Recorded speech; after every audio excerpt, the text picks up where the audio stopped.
Welcome to Stockholm and to the Swedish Parliament, the Riksdag.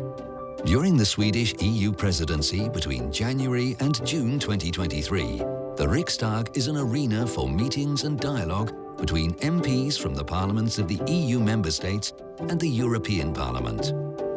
Last year, we celebrated 100 years of Swedish democracy. This year, we're commemorating 500 years of parliamentary work and decision-making. The Riksdag is an open parliament in central Stockholm. Welcome to the Riksdag. Bienvenue à Stockholm et au Parlement suédois. Pendant la présidence suédoise du Conseil de l'UE de janvier à juin, le Riksdag, le Parlement suédois, est le lieu de rencontre et de dialogue entre les membres des parlements des pays de l'UE et le Parlement européen. L'année dernière, la démocratie suédoise a fêté ses 100 ans. Cette année marque 500 ans de travail et de prise de décision au Riksdag. Le Riksdag est un parlement ouvert, situé au cœur de Stockholm. Bienvenue au Riksdag.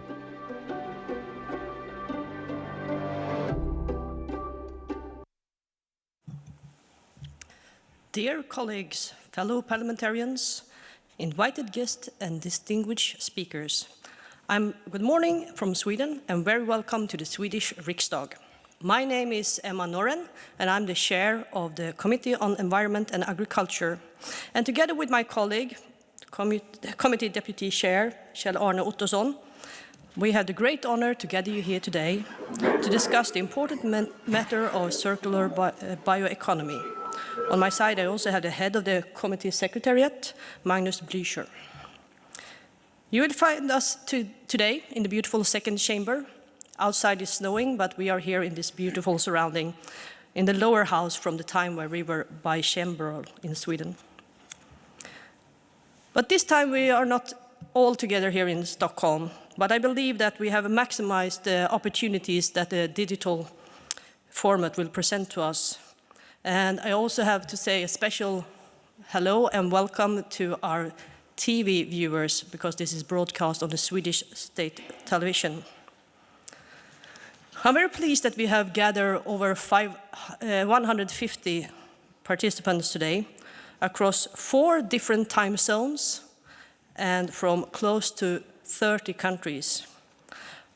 Among the participants from the parliamentarians among EU, we also have our friends from the Norwegian Storting, from the UK House of Commons and the Nordic Councils.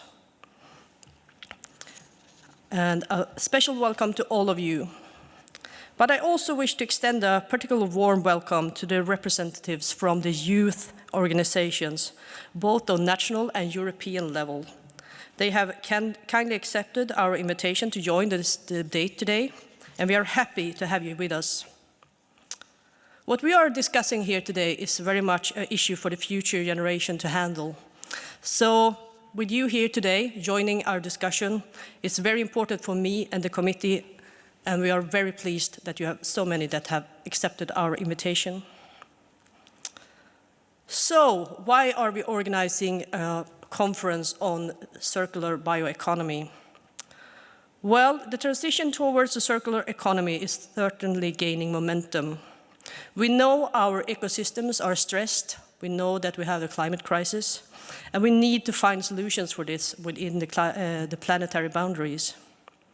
And over the last 10 years, a lot have happened in Europe's joint effort to transition not only to circular economy, but also to circular bioeconomy. In 2012, the Commission adopted the first bioeconomy strategy. A new strategy was presented in 2018, and last summer, the Commission adopted a progress report on how things are going with this. And this year, at the meeting of Agriculture and Fisheries Council on the 30th of January, the Swedish presidency initiated a discussion among the member states' governments on these important matters. And we will soon hear our minister talking about that. So this theme is certainly a topic and a great relevance to us and for the Swedish presidency. The Interparliamentary Conference on Circular Economy that the Riksdag have chosen to organize, of course with auspices of the committee, is a part of the parliamentarian dimension of the Swedish presidency, and it's in line with the priority of the presidency, speeding up the green transition. So let me briefly talk you to the agenda today. First, we have a common block here together. Then the program is split into 4 different blocks where we will take a closer look to the different aspects and different sectors within Europe's bioeconomy. In each session, we will have excellent speakers, really professionals, and they will share the light of these aspects. And there will also be a chance for the delegates to engage in the debate and exchange the view to one another during the sessions. The general aim and the objective of the conference is to have a conversation, and I will encourage you to intervene and use the different tools for that. And we will have a conversation about the difficulties, but also the challenges ahead, but of course also of the solutions and the innovation towards a circular bioeconomy. And I will speak for the whole committee when I say that I'm very looking forward for this interesting day. But as I said, we have a digital conference here, so I have to have technical instructions. So before I give the floor to our speakers, I wish to talk you to these things. The working language of the conference is English, but the plenary sessions are simultaneous interpretations is offered in a number of languages, and you find them in your platform. You will see it up in the corner, and when you do, first it's the floor button, and then you can choose different languages. Parliamentarians and the youth representatives are both invited to take the floor when we open the questions and the comments. You can request the floor by write your name and country, as well the parliament and the chamber that you come from, in the chat. Note that the raise hand function will not work. You have to write in the chat when you are requested the floor. You can, however, also write your questions down in the chat, and we will read the questions. As we want to have as many interventions as possible, so please limit your interventions to 1.5 minutes, so that so many as possible will have a chance to speak. If you experience any technical issues throughout the day, please note that there are a support number in the instructions that were sent out to you. And you can also ask and post questions in the chat. If there is any reason logged out of the meeting, you can always once again log in again by clicking the same link. I also want to remind you that this conference, apart from the breakout sessions, will be webcast on the Swedish Riksdag's webpage, and the video will also be able to see after the conference. So, with no further ado, I wish to turn to the topic of the day. What is the state of play of Europe's circular bioeconomy? And more specifically, for the opening session, what is the role of bioeconomy for delivering in the Green Deal? We are extremely honored and proud of welcoming such a distinguished panel of speakers. All 3 decision-making institutions in the EU legislative architecture are with us today to shed some light on the issue and their perspective and their unique experience. So thank you again for joining us today. And I will let Mr. Ottosson to introduce our first speaker. Thank you. I wish to start by giving the word to Mr. Peter Kullgren. He is Minister for Rural Affairs and Head of the Swedish Ministry for Rural Affairs and Infrastructure. Please, Minister, the floor is yours.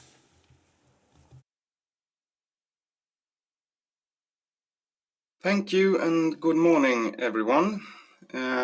Thank you for giving me the floor. And on behalf of the Swedish government, I would also like to welcome you all to this very important conference arranged by the Swedish Parliament. I am very happy and grateful that so many have chosen to participate in today's discussion regarding the future circular bioeconomy. As already pointed out by the chairs of the Committee on Environment and Agriculture, we have a full program ahead of us where a number of key stakeholders will present different perspectives, opportunities and challenges regarding a growing circular bioeconomy as a tool for sustainable development globally and in the European Union. Looking into the program, I find all the key sectors, agriculture, the forest sector, and the blue economy covered, as well as related societal goals such as food security, climate change mitigation, biodiversity, and economic growth. Also tools, as well as further needed, is addressed. A good starting point for our discussions is the ongoing climate crisis. A growing circular bioeconomy is an obvious and central tool in the toolbox to mitigate climate change. We have in front of us a gigantic but not impossible challenge to phase out fossil materials and energy. And time is limited if we are to manage our part of the Paris Agreement and reach the target of a climate neutral EU in 2050. The bioeconomy has the potential to replace most of today's fossil-based materials, not only by using wood in buildings, but by developing all kinds of new innovative products based on biomass from the forest, the cropland and the sea. And bioenergy in different forms, heating, electricity production, as well as biofuels, is one important component in phasing out fossil energy in the European Union. Also, bioenergy has the unique possibility of producing permanent negative emissions by applying carbon capture and storage as an add-on to bio-based energy production. According to IPCC, this is a key to reach ambitious reduction targets. Sometimes we talk about the circular bio-based economy as something in the far-fetched future, but at least for us here in Sweden, we are right in the middle of the transition. We started our journey in 1991 with the introduction of national carbon dioxide tax on fossil fuel emissions. Since then, the tax has been increased and many other measures introduced over the years. As a result, Swedish emissions has decreased by over 30%, while economic growth has been maintained. The one key action so far has been the replacement of fossil fuel with heat pumps and bio-based energy in the heating and industry sector. To reach further, we need to further reduce fossil emissions in the transport sector, reduce the climate impact in agriculture, increase energy efficiency, enhance the substitution of fossil materials within bio-based alternatives, and much, much more. Obviously, the bioeconomy has a particularly strong connection to rural areas. A growing circular bioeconomy stimulates the green and innovative jobs and differentiations of income. Development of new innovative bio-based products and value chains will contribute to putting additional value to local and regionally available biomass. On the other hand, the development of rural areas is necessary for a growing bioeconomy as such. Thus, the possibility to live, work, and study in rural areas is fundamental for driving the bioeconomy. Unfortunately, we have multiple societal challenges in today's Europe. There is a terrible ongoing war in Ukraine, a close neighbor to all of us. The victims among soldiers and civilians are counted in hundreds of thousands, and complete communities are wiped out from the map. The European Union must stand up for the European democracy and give all the support to Ukraine that is possible. And before the war in Ukraine escalated, we had already been through 2 years of the global COVID pandemic. Both the war in Ukraine and the COVID pandemic points out the need for a strong civil defense and strengthen preparedness for crisis within the European Union and its member states. In a European context, a growing bioeconomy has a lot to offer in this direction and should not be neglected. So, what needs to be done to better utilize the potential of the circular bioeconomy to address the needs of today and in the future? I hope there will be some good ideas and some answers for the future at this seminar. But by now you have all understood that the Swedish government sees a lot of merits in growing circular bioeconomy. We very much appreciate the update on bioeconomy strategy from 2018 as a valuable tool that should be further enhanced. With the recent development in Europe in mind, and with the progress report of the EU bioeconomy strategy from last year as base, I have initiated a process in the Agrifish Council to agree on Council conclusion, giving additional guidance to development of a circular bioeconomy in the European Union. So, last month I led a first discussion between the agriculture ministers on the status of the European bioeconomy and additional measures needed to facilitate a growing bioeconomy, with a special focus on the rural development. One issue raised by several ministers during the discussion was the need for a more coherent and cross-sectorial approach in the EU to avoid creating new unnecessary hurdles. The impact on the circular bioeconomy needs to be taken much more into account. L'impact sur la bioéconomie circulaire doit de plus en plus être pris en compte dans nos politiques.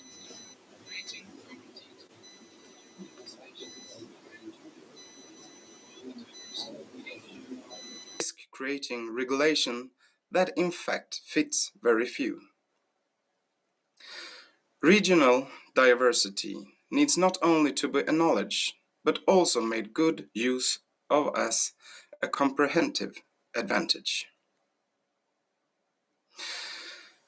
The Swedish government will continue the discussion already next week when we arrange a second bioeconomy conference in Stockholm. The theme of the conference will be Living in the Bioeconomy, hopefully building on the outcome from today. So again, I hope there will be a day full of discussions around different aspects of our common growing circular and bio-based economy. Hopefully some bright ideas will be put on floor, helping all of us passing some of the hurdles in front of us. Thank you very much for your attention. Thank you, Mr. Kullgren, for your participation and for your speech in this conference. Can you please develop something about the thoughts and priorities that were put forward in Agrifish, as you meant earlier in your speech, when you initiated a discussion on Council conclusions on bioeconomy, please? Yes, I will try to do that, Chair.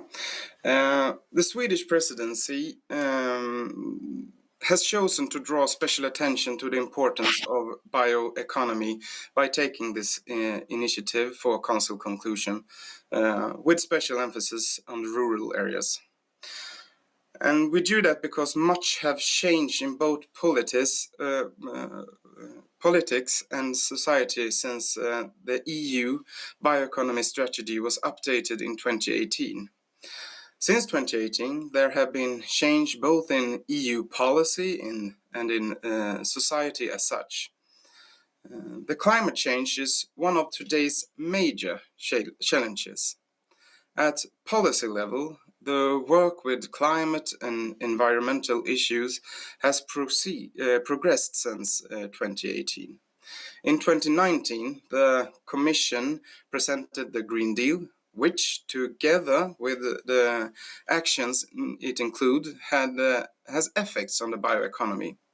On a societal level, the pandemic and the Russian aggression against Ukraine had effects on Europe and accentuated the need for a strengthened resilience. And the role of bioeconomy in the changed political and societal context needs renewed attention.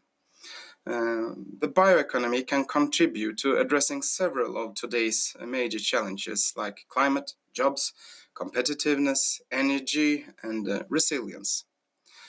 Making use of the full potential of the bioeconomy requires a holistic approach. On the basis of the member states' positions after consultation with the Commission, the Swedish presidency has now presented a first draft of Council conclusion that will be negotiated by the member states.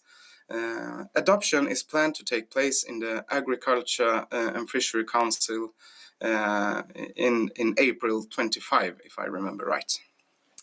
So that's about what I can say about the progress right now. Thank you. Thank you, Mr. Kullgren, once more. And now we will go on with another speaker. Yes, and now we will go over to a representative from the European Commission. I'm very pleased to have with us today Dr. Florica Finkhoyer, Director General at the European Commission Directorate for Environment. Welcome.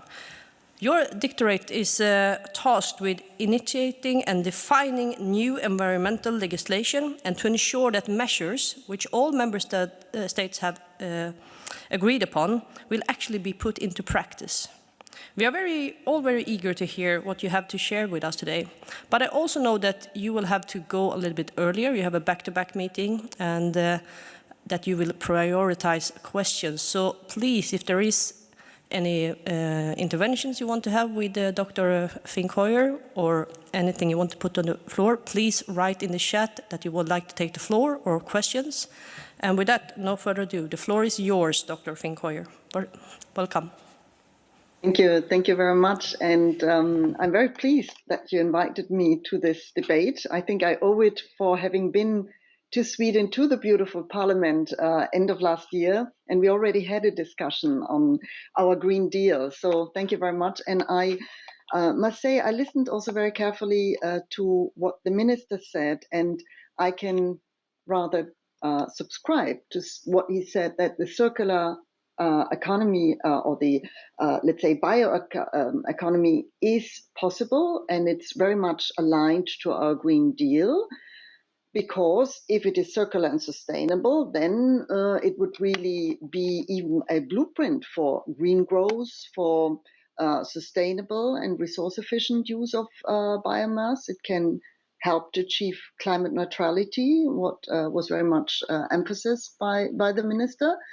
And indeed, bio-based or biodegradable bioeconomy products are substitutes and can be substitutes for carbon-intensive products and materials like, for instance, plastic or concrete or steel or synthetic textile. So it really, the bioeconomy can bring innovation and therefore help us in our EU competitiveness.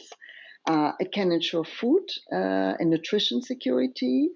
And indeed, shifting from circular resource-efficient or shifting to a circular and resource-efficient bio-based production process and away from non-renewable materials and minerals is really key to what we want to achieve under the Green Deal and very much linked to achieve the climate targets.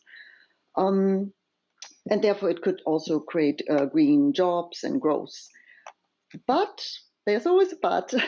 We must better understand and measure the impacts also of bioeconomy on the planetary boundaries. The minister spoke a lot on climate neutrality, which is true, but we also have to think about the material uptake of the environmental impacts, because if it is not fully sustainable or circular, then the bioeconomy might actually accelerate the opposite. That means biodiversity loss, shrinking carbon sinks and stocks, and therefore weaken the overall ecosystems, which is quite essential for climate adaptation. So yes, it has all the ingredients to be a driver for green growth, but we have to really carefully measure it. And I give you one example, because we just came out with a end of last year with a communication on biodegradable and compostable or bioplastics. And that is seen as probably today a niche, but the future of plastics to come. And I deliberately use this example because biomass can be a really good alternative to fossil fuel-based plastics. But we have to get it right, because if not, we could also exacerbate plastic pollution, because if it is the biomass in a bioplastic can be just 1%, and then people litter more because they think, oh, it's bio, but it's not bio. So in which environment is it degrading or composting? This is very, very important. Also the selecting, the sourcing and also the collection is very important. Why I'm using that? Because if we are using it well, and the sourcing and the use of biomass does not increase the pressure on already overexploited and degraded ecosystems, then it can be the future. But therefore, it should not necessarily mean that we use the primary feedstock on scarce land, but rather residues or byproducts. Let me turn to timber, because for Sweden, bioeconomy means mainly or often timber. And I have to say, you can really in Sweden be extremely proud of your dense and beautiful forests, which are also a very important economic factor for Sweden.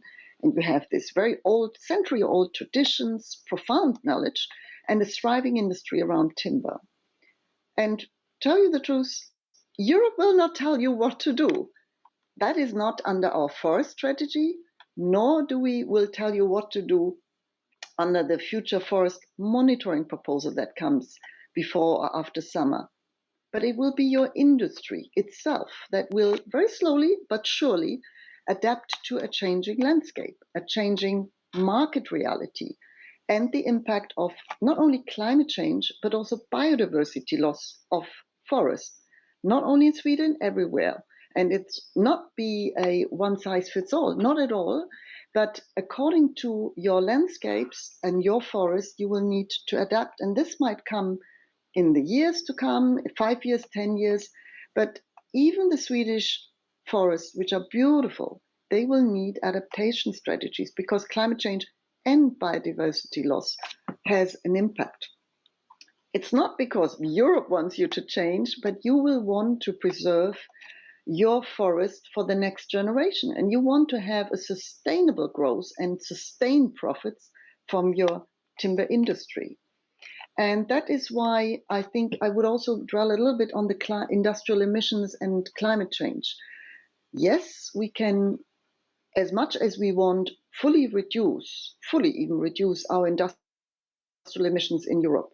We will still need a natural carbon sinks, and therefore carbon sinks like forest, and healthy water. They have to be in a good status to achieve climate neutrality.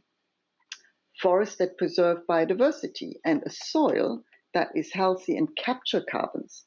Because 16% of the protected forest, and here we talk about the protected forest in Europe, even the 16%, only 16% of the protected ones are in a good conservation status. So that's not ideal, and it will hit us in the years to come. So we believe that restoration is the solution, which rhymes with bioeconomy, is not a problem, but it needs a different mindset. And if it is done right, it would help preserve a very thriving rural areas, landscapes, but also the culture and the heritage, which I think is not unimportant either. And that is what we wanted to explain in our EU forest strategy, which is not binding, but it gives you an idea of how to use best the multifunctionality of forest ecosystems. And that is, I think, something where the industry is looking at. And that is subsidiarity where member states have to look at. We will have two proposals upcoming, which might have an influence on bioeconomy. One is on healthy soil, and the other one is on a forest observatory. In both cases, there will not be a one-size-fits-all proposal. This is 100% subsidiarity. It gives an indication of what type of data we would need to gather, indicators so that we have a comparability of data sets. And then it is for member states to draw the right lessons from these data. And from forests, we will go on also spatial support and monitoring support, which not all member states have. So this is really a support tool. It's nothing, on including, but it is very important. Let me also say one last thing on a proposal that the Commission has in legislation. It's not necessarily from the environmental side, but from the energy side, which is this idea of cascading principle, and which means the key to climate mitigation means cascading and circular use of biomass. So to maximize the use of biomass for durable materials and of residues and recycled materials. And I'm quite aware that the cascading principle is not so much liked in Sweden. But yet again, the market tells you that it is making sense. Why would you burn primary feedstock when you can use it for more long-lasting carbon storing products, which give you also a better price? So many things that we want to bring out is promoting sustainable circular approaches, but it is for member states to then take it up or not. And I think it is in the interest of your own economies and also your healthy ecosystems that you need it. So for me, the conclusion is that all of us recognize that only a healthy ecosystem can provide the biomass that is needed to feed the bioeconomy. And bioeconomy definitely is part of the Green Deal, be it for energy, be it for other products. But it is very important that the bioeconomy develops in a sustainable way, that we promote really something where the biodiversity loss is halted and you have really ecosystem resilience. So I would stop here and then we can see perhaps for questions. Thank you. Thank you so much for your intervention and your interesting thoughts here and bringing up the different hurdles and obstacles in the way for this. And also, during this day, we hope we will find the solutions together, at least go somewhere further. First, I will give the floor to Mr. La Salandra from Italy. Please take the floor.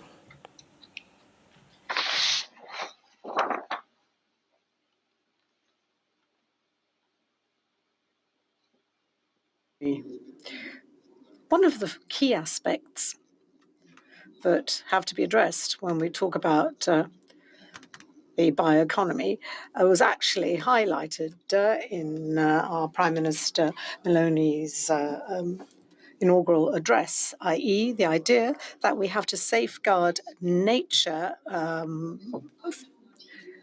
Yes, the interpretation into English is not working apparently. The interpreters are working, but there doesn't seem to be any interpretation on the channel. The interpreters are working into English, and I think there must be a technical issue. So we will keep talking to see if you can hear us. Apparently, Okay, there seems like we have some technical problem. Yes. And now I have an echo. Is it? So the interpreters would like to ask if They can be heard now? The next question, come back to the Italian colleague later. Yes. We will go back to Mr. Salandra and give the floor to Jytte Guteland from Sweden. Take the floor, Jytte. Thank you, Chair, and thank you so much to the Commission, and nice to see you again. I must say that many of the things that have been in the introduction here and also from the Commission is of great value. I believe what's been said about making sure that we have a very sustainable use of the forest and manage the forest in a sustainable way is extremely important. And also, of course, that we use the trees in a responsible way and that they can live in product for a long time, so we don't use it in the wrong way. But I would also like to highlight here something that I believe many Swedish colleagues also agree on, the fact that if you look at the way that we use the forest in Sweden, we have managed to actually grow if you compare in the latest decades, the forest has grown, and we have been able to plant more trees with the sustainable production that we have today. Then, of course, for the bioeconomy, there are things to improve, and that must be really one of the aims and the goals from the Swedish perspective. But if you look at actually the economic business model behind how the Swedish forest is managed, it is more sustainable than a situation where you don't have the economic incentives to plant new trees.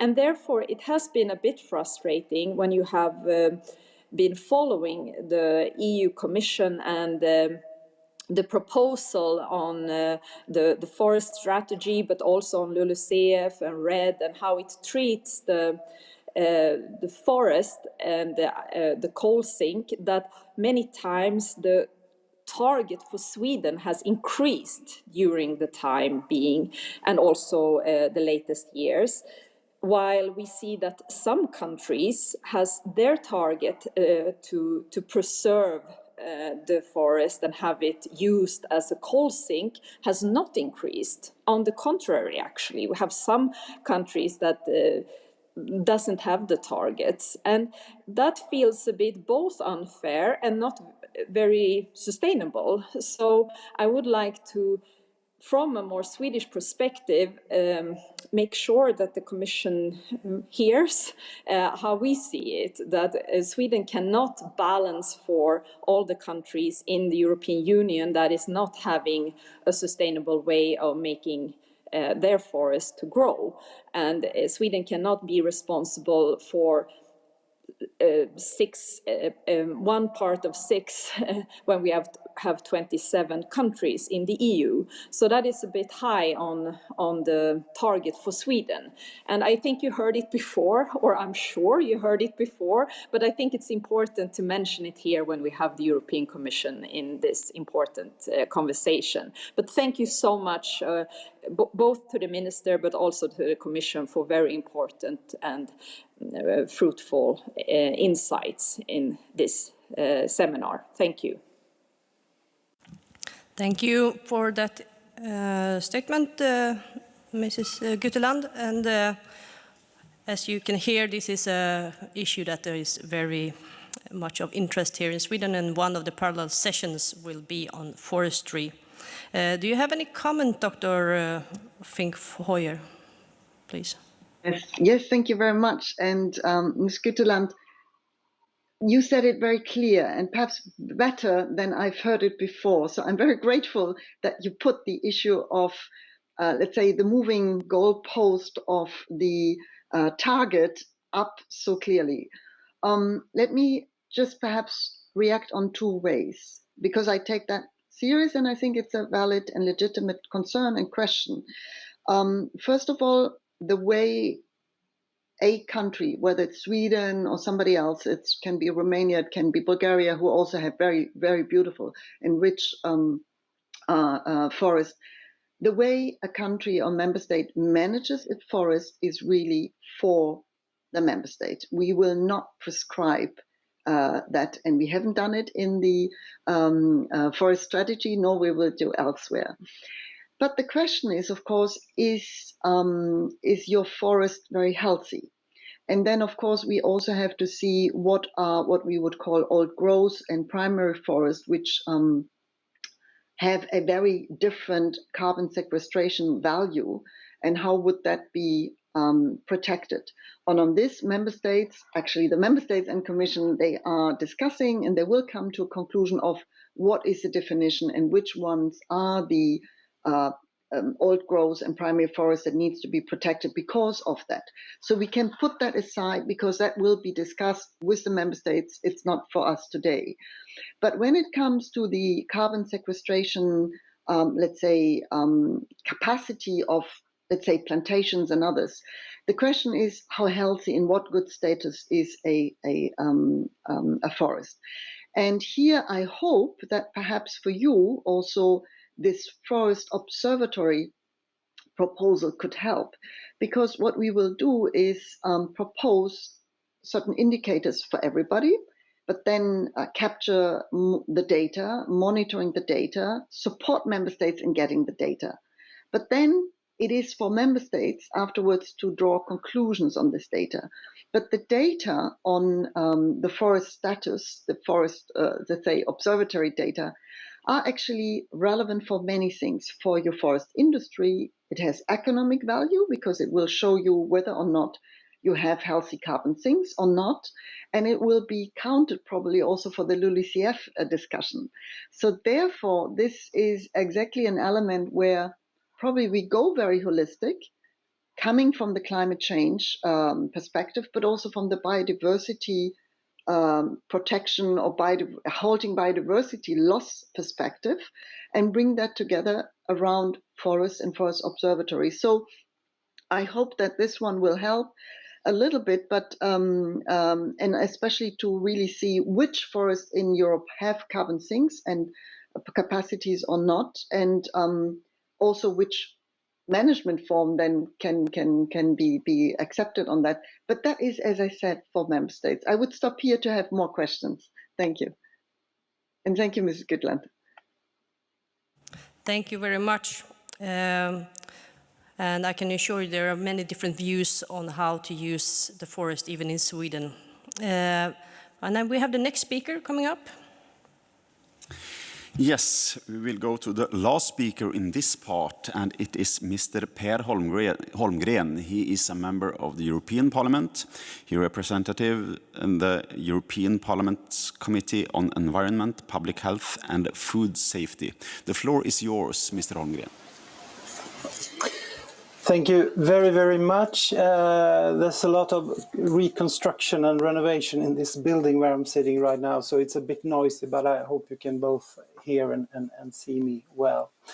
First of all, of course, thank you very much for the invitation and preparing for this panel debate. I went back to the Union's bioeconomy strategies, where one of the key priorities in the latest strategy from 2018 by the previous Commission especially caught my attention.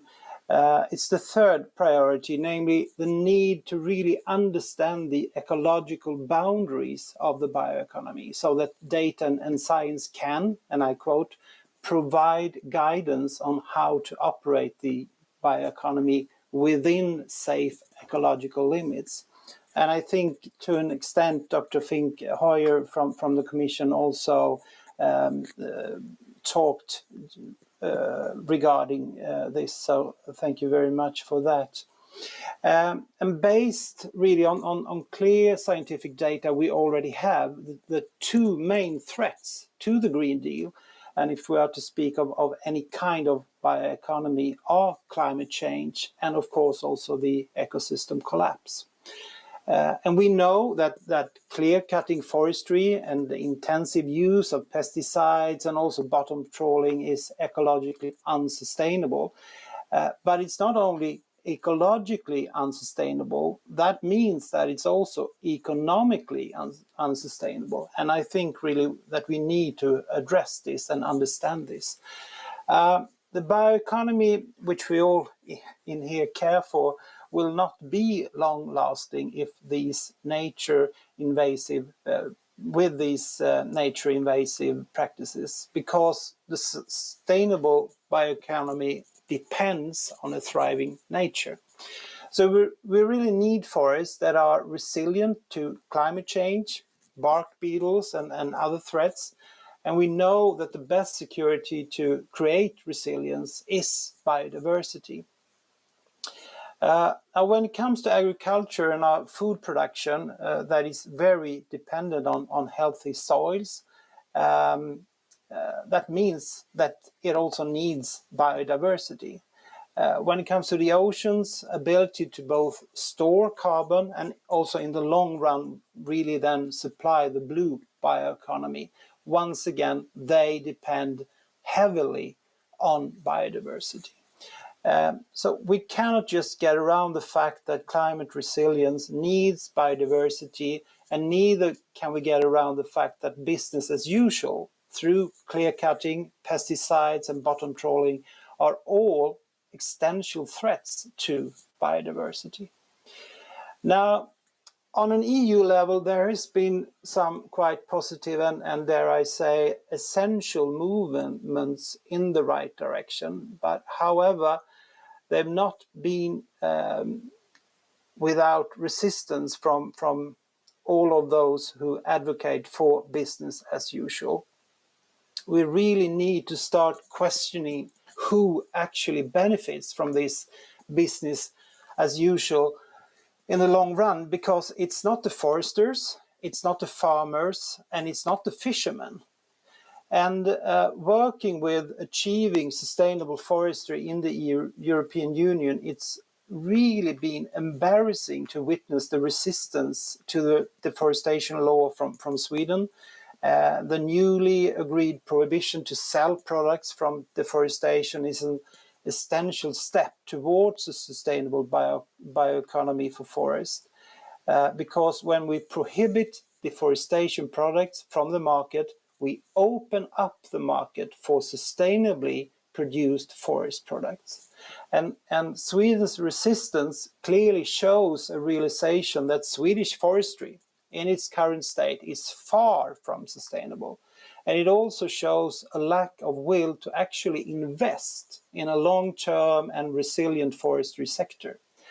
If Sweden truly had sustainable forestry, which is often reiterated in this parliament, there would have been no reason to resist this piece of legislation. And the same resistance is found against the nature restoration law, where Sweden was the only member state to oppose the entire proposal. And the argument was that it would be impossible for Sweden to reach the restoration goals for forests. Now, in the Agriculture Committee of the European Parliament, I'm in the midst of negotiating a resolution on the Parliament's position on food security and long-term resilience for agriculture. And this discussion fueled after the invasion of Ukraine, when the fragility of our and the global food system became evident. But contrary to what the resistance to transforming our food systems usually states, the issue lies not in the supply of food in the European Union, but rather how we use our food, agriculture's dependency on fossil fuels, and not the least, the long-term resilience of our soils. And after negotiations, it became pretty obvious that the European conservatives and far-right politicians, with the support of unfortunately many liberals as well, are not at all supporting the farmers. Instead, they are supporting the input industry. And we know that to create a sustainable food system and also to lose our dependency on Putin and Russia, we have to help our farmers transition to a nature-friendly agriculture. But unfortunately, apart from opposing the nature restoration law, Sweden was also hesitant towards the sustainable use of pesticides regulation. And this latter opposition is further, I would say, a bit of an enigma, as Swedish farmers have historically been in the forefront of decreasing the use of pesticides, meaning actually that this law would directly increase the competitiveness of Swedish farmers. But more importantly, if we do not transition away from intensive use of pesticides, the soil health and therefore also our food security will continue to be severely threatened. And finally, to mention an often forgotten player to deliver the Green Deal, the blue bioeconomy. But as I've reiterated throughout this speech, scaling the blue bioeconomy needs to be done rightly to really deliver on our common climate and environmental objectives. Oceans do absorb and store a lot of greenhouse gases, but its carbon sink is not unlimited or unshakable. The practice of dragging huge, heavy nets across the seafloor, bottom trawling, disturbs the sea sediment through releasing stored carbon that has been accumulated over decades or centuries or even millennia on the seafloor. And I was therefore very pleased to hear about the plans from the Commission to develop a ban on bottom trawling in protected areas in the upcoming EU biodiversity strategy. It'll not be enough, but it definitely is a step in the right direction. And I hope that this planned step stays intact for the presentation of the proposal. So maybe with the risk of sounding a bit repetitive, the bioeconomy has a potential to deliver to the Green Deal, but only if we transition to nature-friendly practices and business models that respect ecosystem boundaries. Business as usual is no longer an option for any kind of economy, and especially if we're talking about a bio-based economy. And this is all actually simple economic rationality based on scientific facts. Thank you very much. Thank you, Mr. Holmgren, for your perspective on these questions. Now we will try again with Mr. La Salandra from Italy. Can you please take the floor once more and speak in English? Thank you.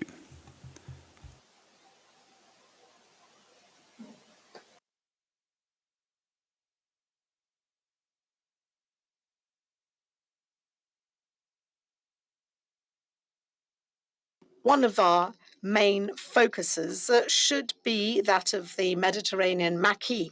And that obviously is an issue that has to be taken into account when we discuss the bioeconomy, especially if you take into consideration the fact that we have 16 million hectares of farmland in Italy. And forest land amounts to 11 million hectares in Italy, which goes to say that in Italy, 1/3 of our area is farmland and 1/3 is forest land. In other words, 2/3 of our entire country, let's say, are characterized by these natural assets. And when we look at the implications of the bioeconomy, of the circular economy, obviously we should all undertake to safeguard biodiversity. Therefore, agriculture and forestry objectively provide extraordinary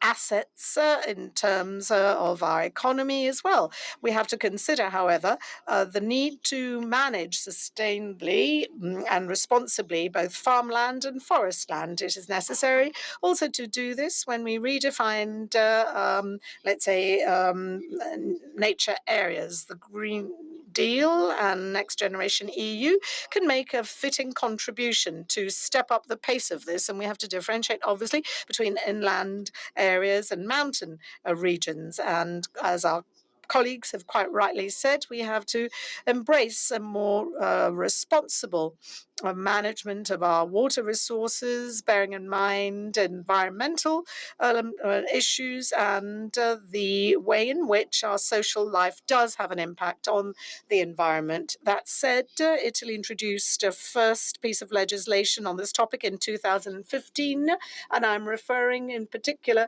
to an Act of Parliament number 221, which was, as I said, enacted in 2015. And the aim is to ensure that there is a payment system in place for ecosystems. And we're talking about transfer of resources to social stakeholders to promote incentives so that collective and individual decisions can be made, bearing in mind the needs of society in general. And this means that we have to understand the importance of a European policy in the area of forestry management. As colleagues before me have quite rightly pointed out, this should be, let's say, similar to the approach that we have in Europe with regard to agricultural policy. Therefore, it is important to acknowledge ecosystems and possibly define at a European level standards in order to be able to determine the value of these services. It is also equally important to identify adequate criteria to bolster, let's say, governance capabilities, identifying the role played in mountain regions and inland regions that border on forest land. Thank you for your attention. Thank you. Thank you. Now I have this strange. Let's try again. Well, thank you so much for your intervention, Mr. Laslandra. And I think you put it really stressed out this. We have to step up the pace and make sure that we have a sustainable future here. I don't know if you, Per, want to have a short insights of that statement. Actually, I couldn't hear it. It was totally silent for me. But maybe you could, if there was a question addressing me, I can answer it, of course. It was a statement that here in the room we could hear it in English, and it was about the different possibilities of this in Italy. We will soon wrap up this session, but just a short one for you, Per, Mr. Holmgren here. With all these strategies, we hear all these obstacles and sometimes contradictions between, or at least from the outside, the contradictions between different parts of the Green Deal. Do you think when we get these policies into place that they will work together, and that, or is there a risk that it will be lost in complexity with all these different things we have to bear in mind? Do you have any insights on that, please? Well, of course, there's always a risk of losing the details when it comes to the full complexity.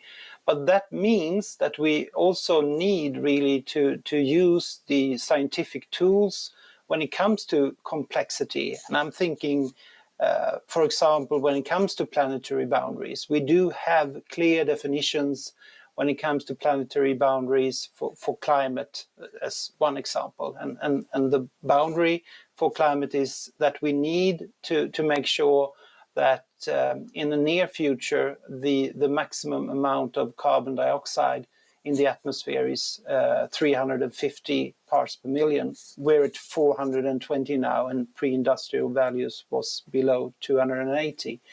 So that stresses the fact that we really need then to have a financial model that really delivers on the very, very important ecosystem service sequestration of carbon, no matter if we address agriculture or forestry. and that need to be a very crucial part of the bioeconomy. So we're not just talking about and debating bioeconomy as a part of just continuation and changing the fossil material to biomaterial, which of course has a big advantage in itself. But we really need to not only look at the details, but get the big picture from a higher level, so to say, and not to lose ourselves in all the details. And always keep an eye on the big picture and the complexity in itself. And we do have a number of different scientific tools to address the complexity without losing all the details within it. But thank you very much. It's an important question. Thank you. And I'm pleased to see that we still have Dr. Fink Hoyer with us. Do you have any final thoughts before we close this session? Please take the floor. No, thank you. I was just typing happily in the chat because unfortunately I couldn't hear the floor intervention. So I'm very sorry. I didn't hear it, so I cannot react on it. But what I think the previous speaker, myself, but even also the minister was saying, yes, bioeconomy is clearly part and parcel of the Green Deal. Green jobs, innovation, competitiveness, all of this can be linked to it. And we want to have it as part of, also on renewables, on everything else. But as it was now said a few times, it has to be embedded in a sustainable circular approach, one that stays within the planetary boundaries. If we manage that, and for that data and some common approaches are useful, then I think we are on the right path in Europe, and we can become the green drivers and also have that competitive edge. That's what I would like to end up with. Thank you so much for having me. Thank you. Yes, we will be the green drivers. This will be the end of the open session, and I wish to thank all of you, both speakers and delegates, for interesting discussion and for an excellent introduction of the day. We will now take a 30-minute break, and for the delegates, please don't close the platform because you will be automatically going into the different parallel sessions afterwards. So I wish to remind all participants you're automatically transferred to the parallel session that you have been chosen at the registration. And after the parallel sessions, you will all come back to this main room again. So with that, 30 minutes break, and I will hereby close the opening session, and thank you so much for this opening. Thank you. Thank you. Thank you.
Welcome to Stockholm and to the Swedish Parliament, the Riksdag. During the Swedish EU presidency between January and June 2023, the Riksdag is an arena for meetings and dialogue between MPs from the parliaments of the EU member states and the European Parliament. Last year, we celebrated 100 years of Swedish democracy. This year, we're commemorating 500 years of parliamentary work and decision-making. The Riksdag is an open parliament in central Stockholm. Welcome to the Riksdag. Bienvenue à Stockholm et au Parlement suédois. Pendant la présidence suédoise du Conseil de l'UE de janvier à juin, le Riksdag, le Parlement suédois, est le lieu de rencontre et de dialogue entre les membres des parlements des pays de l'UE et le Parlement européen. L'année dernière, la démocratie suédoise a fêté ses 100 ans. Cette année marque 500 ans de travail et de prise de décision au Riksdag. Le Riksdag est un parlement ouvert, situé au cœur de Stockholm. Bienvenue au Riksdag.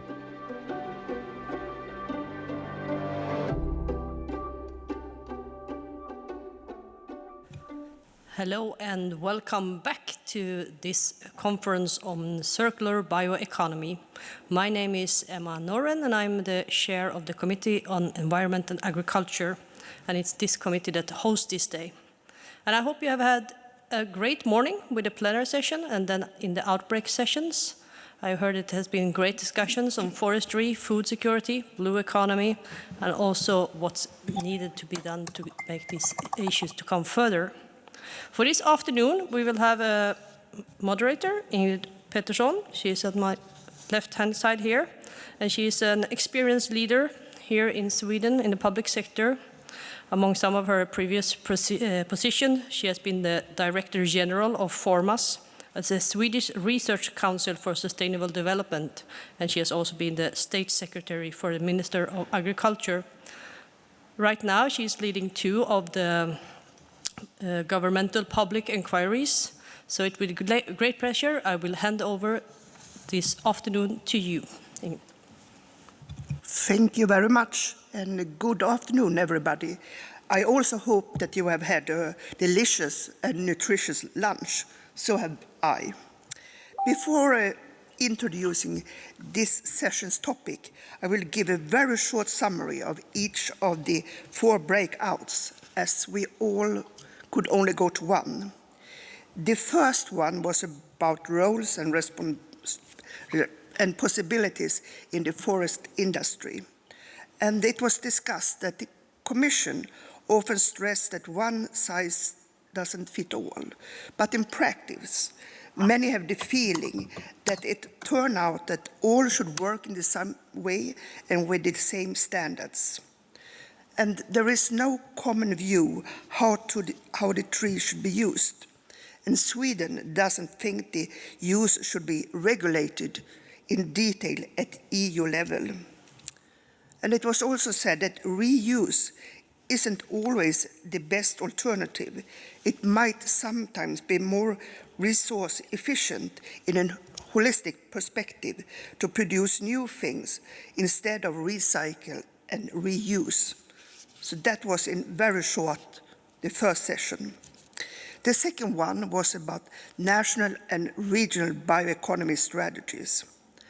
And in elaborating bioeconomy strategies, we have to remember that the member states are different, with different perspectives and different resources. Taking these differences into account, it is important with action and speed, and that the member states elaborate and adopt bioeconomy strategies. The third one was about the bioeconomy in the context of Europe's food security. And in this session, it was said that it is important to prioritize research innovation, for example, plant breeding. The best and the newest technique should be available to farmers. It is also important that farms are profitable and competitive, as this is a prerequisite for investments in the future. Products from agriculture should be produced and used in an integrated way when possible, and that the different measures have to be adopted to local circumstances to be efficient. Again, one size doesn't fit all. The last breakout session was about bioeconomy, and there is a big unused potential in the blue bioeconomy, but in the further development, we have to take the seas and the ocean's boundaries into account. It is also important to go from science to policy and practice and make the public and the politicians to see and accept the potential in blue bioeconomy. New food and new products from new raw materials have to be accepted. Here we need more interdisciplinary research. And we should concentrate on the lower steps in the blue food chain, for example, algae, mussels and tunicates instead of the fish. At this session, we're going to take one step further, and we are going to discuss and elaborate which business models will make circularity the new normal when appropriate. How to go from pilot projects to business as usual. Which are the opportunities and which are the challenges? After introducing the 3 introductory speeches, I will open up for questions and comments, and you will be able to indicate that you want to talk in the chat. My first speaker is Khaled Sofani. Khaled Sofani is Management Practice Professor of Financial Economics and Policy at Yale Business School at the University of Cambridge. He is also director of the Circular Economy Center. His research interests include, among others, circular economy, sustainable economic growth and innovation, corporate finance and economics, and finance of small and medium-sized enterprises. His work is widely cited and included in policy reports by organizations such as the EU, OECD, and the World Economic Forum. Khaled, the floor, or should I say the screen, is yours. Welcome. Well, thank you very much. I hope you can hear me. I was having a little bit of an issue. Okay, great. Well, thank you very much. It's a great honor for me to be invited to the Swedish Parliament and address colleagues in the from European Parliament. I don't want to speak too long beyond the 7 minutes that was given to me, but greetings from the University of Cambridge. We've been doing quite a little work actually on the circular economy in different areas. Now, there has been a lot of interest in this area, but one important thing that we would like to emphasize is that at this stage we don't know too much, but the little we know is very significant. When we think about the circular economy and business models, it is very important to understand that the circular economy is not basically a homogeneous concept. There are different models that exist, or I would say sub-business models relating to using as few resources as possible for as long as possible, reusing as much of the components as possible, extracting as much value from those resources in the most effective way possible. Please note that I'm saying the word possible multiple times, because in some industries it is possible, in other industries it might not be possible. What is important about a business model is that we need 3 things. We need to understand the value proposition. Every organization needs to understand the value proposition. So in other words, what is a value proposition here that any company that come up with? Well, with the concept, the product or the service solve an existing problem? If it is yes, it is a good value proposition. 2, will it add value to the end user, whether the end user is a business to business or business to customer? And if these 2 value propositions are basically there, then we move on to the next thing, and that's delivering the value. How do we deliver the value? And then how do we capture the value? It is very, very important to understand that when we talk about values in the context of circularity, a circular economy is there, in my humble opinion, to try and enable sustainability in general. I mean, it is one of the key enablers to achieving sustainability strategy. And we need to think about the 3 Ps, and that's the 3 bottom lines, which is the 3 Ps being the people, planet, and profit. We cannot ignore any of the above. And it is very important to understand that when we think about a business model in a circular economy can relate to 4 things. My research and the research in the center that we're doing at the University of Cambridge would relate, there is a business model relating to closing the loop. There is a business model relating to slowing the consumption and in a way challenging the planned obsolescence. There is a business model relating to intensifying the usage of a material, of an asset, and so on and so forth. And there is a business model relating to dematerializing. So in other words, using virtualization and so on and so forth.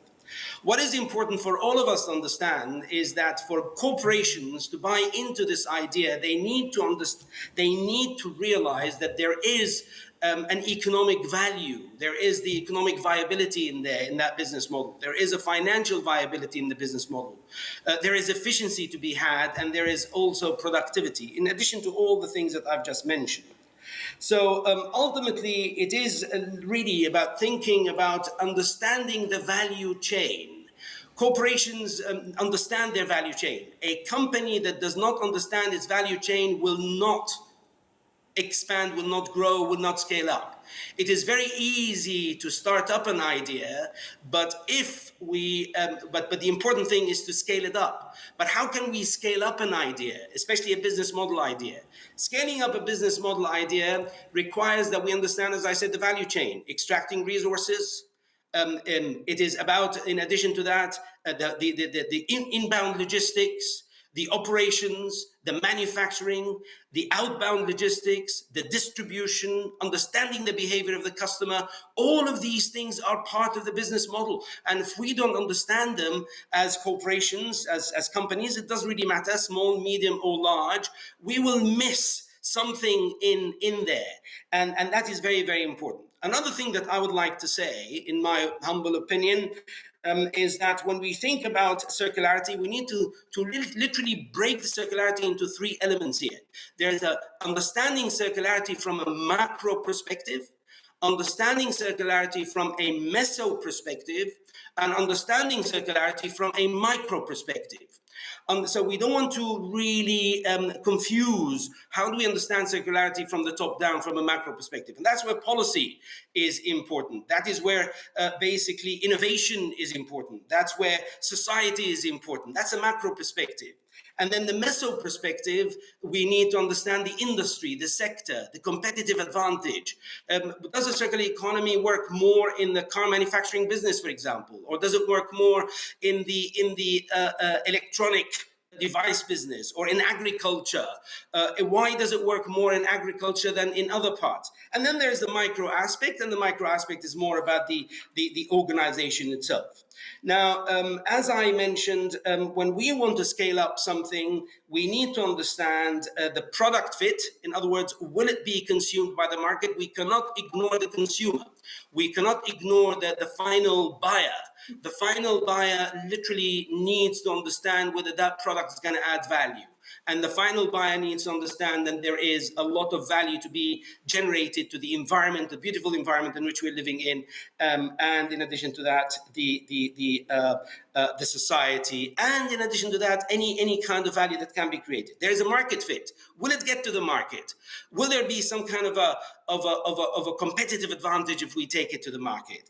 And how are we going to support that? And then there is a profit fit. I mean, if there is no incentive, then companies will not be generating the kind of value that they have set out to achieve. So there is the product fit, there is a market fit, and then there is the profit fit. I am very optimistic. I think with the goodwill of the policymakers, with the corporations, and there's hardly basically an organization that is not thinking and talking about sustainability, and they need to think about the low-hanging fruits that exist first before we come into the more sophisticated solutions. And academic institutions are involved. So I'm overall optimistic that we are heading in the right direction with the goodwill of policymakers, academics, corporations, the consumers, and so on and so forth. I think my 7 minutes is done. I hope I've delivered that in 7 minutes. But at the end of the day, we need to think about the air we're breathing, the water we're drinking, the soil we use to grow our food, and the energy we consume. When my children come to me and say, "Daddy, do you think we have clean air?" What can I say? Do we think we have clean water? What can I say? Do we have good soil to grow our food? What can I say? So we need to think about all of these things, and that is very important. So greetings from Cambridge, and thank you again for inviting me to speak. Thank you very much. A question out of curiosity. Which business model do you teach at the University of Cambridge? Is it the old ones or the new ones? It depends on, I think we're very open. Basically, as an academic institution, yes, the University of Cambridge, we're over 800 years old, but we're very open to identify what would be an appropriate business model given the dynamic changes that are happening in the world. We teach the old to see where the strengths and the weaknesses are, and we teach whatever new that we see as part of innovation. Thank you, that's very hopeful. My next speaker is Mette Kalin McVeigh. Mette is a Senior Vice President of Corporate Affairs at Stora Enso. For those of you who are not familiar with Stora Enso, it's a global provider of renewable solutions in packaging, biomaterials, wooden construction, and paper. Before joining Stora Enso, Mette worked with climate issues at the think tank Forest. She has also been political attaché and communication manager at the British Embassy in Stockholm. Welcome, Mette. Thank you. And thank you all for letting us at Stora Enso join you here today. We really welcome these EU-wide conversations. It's really important that we cooperate across boundaries on shared challenges. And that includes getting to a circular bioeconomy in a sustainable way. But for those who don't know Stora Enso, let me just say a few words about that. We're a company that is based and have its foundation in the forest and that produce renewable materials. So we replace fossil-based materials with renewable and recyclable materials. The products we do range from wood construction, paper packaging, and more innovative materials like glues and battery anodes. All comes from the tree. And when it comes to the question then that we were posed for this program segment, what is needed for a circular business model to move beyond pilot scale? Well, I think we first have to acknowledge that there is a benefit for the traditional players. And it can be difficult for emerging solutions to compete on a level playing field. There are traditional ecosystems designed to fit the old products, and often financial support as well. But on the other side, competition drives innovation. So of course, we all want to make that shift to net zero. And our sector can play a really vital role in getting that done. So I would say circular economy policies are really good. Climate policies are ambitious, are really good. But to really achieve net zero, we need a circular bioeconomy based on renewables. So we need a circular bioeconomy. And we need a positive policy framework to set that up. And that means both stick and carrot. So when it comes to stick, make it more expensive to have a negative climate impact. So implement those ambitious climate policies so the polluter really does pay, because fossil subsidies are unfortunately not a thing of the past. And then when it comes to carrot, encourage activities and materials that have positive climate impact. So implement policies that encourage the use of renewables over fossils, for example. So we need to scale up the circular bioeconomy even more and even quicker. But obviously, we also need that renewable material to be sustainable and resource efficient. So at Stora Enso, we've set regenerative targets for 2050 to keep us within the planetary boundaries, because that's what we believe we have to do, all of us. And our business model is also founded on cascading use principle. So this means that we use all of the tree, we use each part of the tree for the highest value and the best purpose. So an easy way of describing this is to say that we grow houses, buildings, wood construction in the forest. And then all of the rest from that, the residues, we use for products in a way which creates the most resource efficiency and highest value. So let me explain. So the middle of the tree, the thickest part of the trunk, that becomes timber for houses and furniture. The thinner part is for pulp that's then made into paper packaging and paperboard.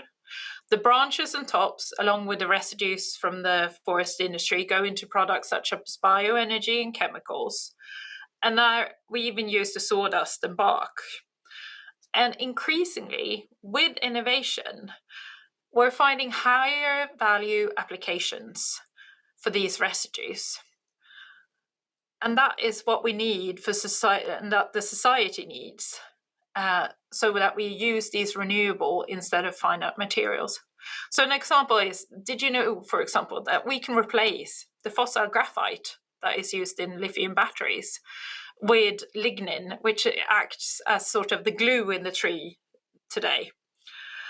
So rather than using the lignin, which is a byproduct in the pulping process, for bioenergy and burning it up, we can instead turn it into an anode, a carbon that you then put into a battery, which replaces graphite. And these uses or products range from battery anode materials, but also sort of things like bio-based glues that are also longer lived. The bio-based glues, for example, don't contain formaldehyde and isocyanides. And there are other uses, for example, cellulose foam. You can use that instead of styrofoam, which is hard to recycle when you use cushioning or insulation. So these are the kind of innovations I kind of name drop to let you know and examples of things that will make it to the market anyway in the long run, because these products are needed. But if we can accelerate their development and scale up, it will be better for the climate and circular economy. And a policy framework that helps us strengthen the renewables within the cascading use principles will support this. And we see policies like this around Europe already. So in France, Finland, and Netherlands, for example, there are targets to include bio-based materials in public sector buildings. And this is good because wood removes 750 kilos of emissions per square meter wood. So for example, in Finland, we have built a house, a multi-story residential building, and that has removed 1,600 tons of CO2 from the atmosphere. That's as much as annually the emissions from 700 cars. So with a stronger policy framework, we can really get to a circular bioeconomy quicker. So I urge everyone who watches this now to go home and think about how can you transfer carrot and sticks into national policies. So we, the business and innovators, we can play our part by being responsible, sourcing sustainably, and finding creative solutions to the shared challenges that we have. And we welcome the opportunity to work with policymakers and legislators to ensure that we have the right conditions to succeed in doing this. Thank you. Thank you very much. You are a big company, which carrots and sticks do you have with your subcontractors? Well, I mean, at Stora Enso, we have a very rigid system with all of our suppliers that they have to fill in very stringent climate surveys so we can keep track of our scope 3 and make sure that we reduce that, if that's what you mean with subcontractors. So we play along the whole value chain. We do our part, but also look at those suppliers that we have. Thank you very much. My last speaker at this session is Nina Ekelund. Nina founded the business network Haga Initiative in 2010 and is its executive director. The Haga Initiative is a platform for companies who are committed to reduce the climate footprint and to achieve a profitable business without climate impact. Nina Ekelund is one of Sweden's most influential speakers regarding business and climate change and a strong voice for profitable transition. Welcome, Nina. Thank you so much, Ingrid. I'm so glad to join you, and good afternoon, Europe. And also thank you so much for this opportunity, and it's a great honor to meet all of you from European parliaments. So thank you. And I will try something new when I present here. So this is a new way of doing it. So my name is Nina Ekelund. I'm the executive director of the Haga Initiative. And just to see the spelling of the Haga Initiative in Swedish and English. Oh, that was not the right way of looking at it, probably for you. Maybe it's probably right. I don't know. Anyway, we are working. We have a vision and the vision is a profitable business without climate impact. And we have been around for around 12 years, and we have a strategy to stay below 1.5 degrees. And all the companies have net zero targets and to 2030, and that's 15 years ahead of the Swedish government. And we also follow up every year. But to reach 1.5, we need to five-fold the ambitions. And this year, we have also added, because we are mainly a climate business network, we have also added biodiversity. And that is also, production and consumption is the route to the climate crisis and also to biodiversity. And looking at the low-hanging fruit, World Economic Forum says that the most low-hanging fruit to work with is circular economy. So we have been working with circular economy for a long time. But I just want to mention you and give you a kind of picture on where we are right now in Sweden regarding business, and just give you some kind of picture. And we do an ambition index every year. We look at the large cap companies. It's 130 companies on the stock market, large companies. And are they halving their emissions every 10 years? So here you can see 20%, 66% in 2 years. And that would, I had to just to remove the Swedish old ballot here.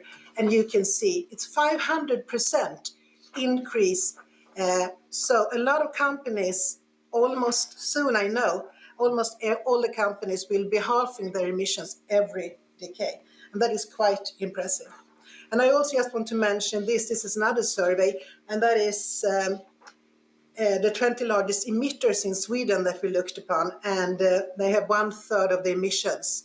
And they will go from having 1/3 of the emissions in Sweden to become negative emitters.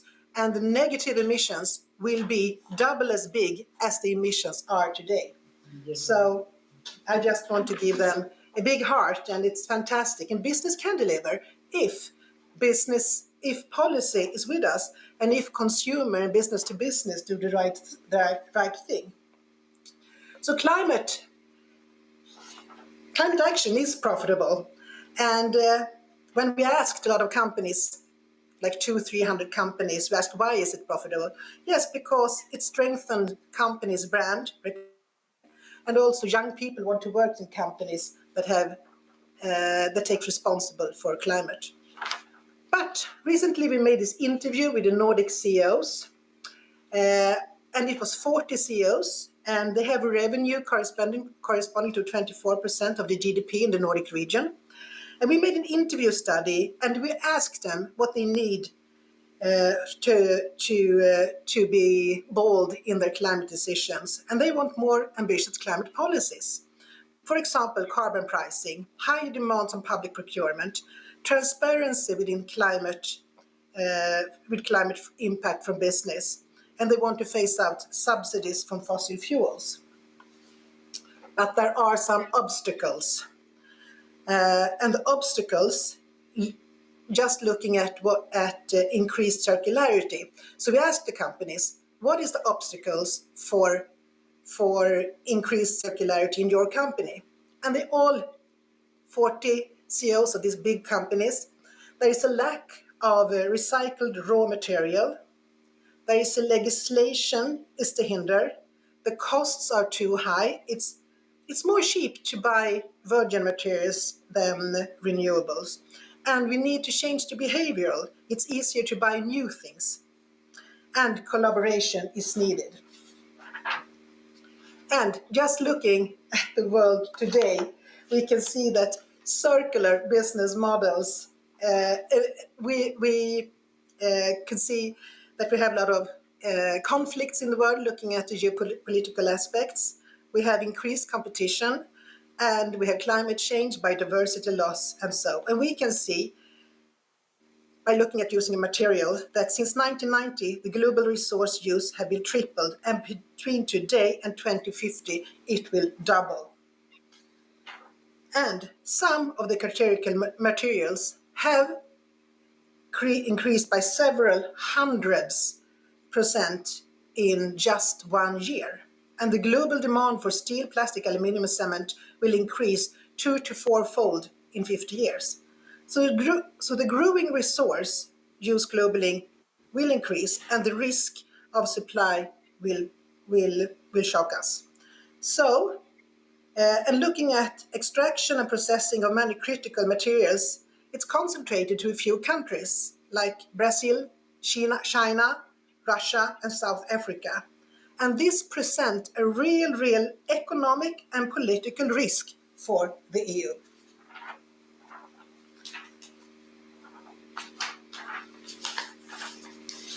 We looked at a few things in a Nordic report that we presented last week. And it's 4 areas where we can see that we need cooperation. And this also goes for your countries, and as well as for the European Parliament. A common Nordic circular economy strategy focusing on high potential solution and critical value chains. That we need, and we can facilitate policy collaboration. Exchange experiences on circular economy tax reform. We must get the price right to have a leveling playing field. We also need to exchange experience and harmonize standards, definitions, and access to data. Cooperation need to harmonize, if you look at circular regulations, to create a larger market, and that goes for your country as well. And knowledge transfer and learning from frontrunners is super important. What can we learn from other countries is so valuable. So there is such a big untapped value. So if there's one thing I want to say, we need a robust price on carbon, and we also need ambitious climate policies like Fit for 55. And hopefully we will also discuss the new incentives by EU ETS that we got in December that will really help business. So we are in favor for a sharpened and widened EU ETS, and also a sharp Fit for 55 and higher goals. Thank you so much. Thank you very much. Could you give an example of the companies in your network? In which sectors are they, and why are they members? We have sectors from the food area like McDonald's and Axfood and Lantmännen, who is the farmers in Sweden. And we have energy companies like Stockholm Exergi, it's a district heating company, and Prim, who is a former, you could say, oil company that's going totally to renewables and a climate neutral value chain by 2035, and also recycling companies and that kind of companies. Thank you very much. I now open up for questions and comments. So if you write your name in the chat, I will give you the floor. While you are thinking, I have one question to all three of you. With the war in Ukraine, high energy prices, and an economy slowing down, will the current situation be a boost for circular bioeconomy, or will it slow down the development? I don't know who would like to start. Nina? I think it's a possibility to boost the economy because we have no other way on with a path forward. Because we have this, we can see the prices of minerals going up. We can see that we have a pressure on the planet. And we also, what I can see, what we have in the Nordics and in Sweden, we have business that are far away and really want to make a change. So I can see that circular economy really have a possibility, but we do need the right incentives to get it going faster. Khaled, what's your opinion? I totally agree with Nina, actually. I think given the geopolitical changes, the economic shocks that we're having right now, a circular economy is an opportunity. It is an opportunity in so many different respects. It is an opportunity for our food security. It is an opportunity for our material security. It is an opportunity for our innovation security. I think we are literally, it's very important. I'm an economist. So as an economist, I do believe that the circular economy will allow us to create more jobs, will empower small, medium-sized enterprises to grow, and it will get the larger corporations also to think about partnerships. And yes, I'm positive about this personally, but as an economist, I hope I've answered. And Mette, from the perspective of Stora Enso, will it be a boost or a slowdown? Well, hopefully a boost, because there is a lot to harness at a European level. We have the strategic resources that we need in Europe. We are able to create resilience and autonomy, but we also have to safeguard things like trade, global connections, and making sure that we don't turn into for example, on bioenergy, we need to make sure that we don't turn from a fossil industry into a bioenergy industry. We need more carbon neutral electricity, for example. So we need to make sure that we don't have knee-jerk reactions and that we design really good, sustainable, long-term policies now. So hopefully it will be an opportunity. Thank you. Now we have a question or comment from Saskia Kloet from the Netherlands.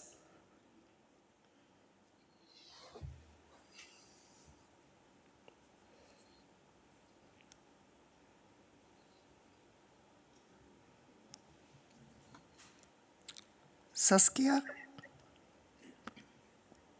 We can't see you and we can't hear you.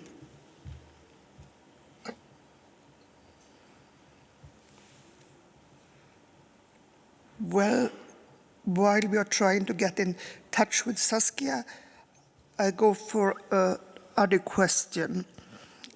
You talked, all three of you, about political decisions and that you want to have long-term commitments from the politicians about the future and prices and other things. Which driving force is the strongest? Is it political decisions or is it the market? If you start, Nina. Is the market driving the politicians or are the politicians driving the market? That's a good question. I really don't know because I can see that business is pushing, in the Swedish context, policy right now. So, and it depends on when you ask me, because 10 years ago I would say policy, but today I would say business if I look in a Swedish context. So that's my response right now. But if you ask me in a few years ahead, maybe I will change my mind. So it's fluctuating. Yes, and looking at the EU level, I would say, because this is the Swedish context, look at the EU level, I would say the policy is driving the market today with long, clear-term policies like Fit for 55, the EU ETS decision, and that is so super important because this gives us long-term, the latest EU ETS decision give us long-term, and that is better for the companies with their investments. So that's a really, really good decision. And Mette? I would say that politicians don't act in a vacuum. So obviously consumers influence politicians. So does business in asking for more and better. But the same with politicians, they influence business and consumers by there. So I think it's one of those instances when it's impossible to say if it was the chicken or the egg. I think it's sort of a holy trinity that will all need to work towards the same goal together. And Khaled? Well, that's a very good question. I think it is circular, believe it or not. I think you can have supply-driven type of policies and demand-driven type of policies. And what happens is that it doesn't really matter whether it's coming from the market or it's coming from the policymakers. Once it gets to the economy, then we have what we call a spillover effect and a feedback effect. So we go back to the concept of circularity in here. I think it's a very, very clever question. It's a very good question, and this is my call on that. We need to make a distinction between what is supply-driven coming from the policymakers and what is demand-driven, what the industries need, what small, medium-sized enterprises want, what big corporations are aspiring for. And I think it's going to be a collective action in general. Thank you. Now I have the question from Saskia in writing. And the question is, my question was how to prevent that biodiversity is harmed while the bioeconomy is upscaled. Talking from one of the most polluted countries due to agriculture, we have lots of experience with technologies looking great up front, but end up being harmful when they are scaled up. So could you dwell on the relation between bioeconomy and also the loss of biodiversity? I can start if you want. Yes, Mette.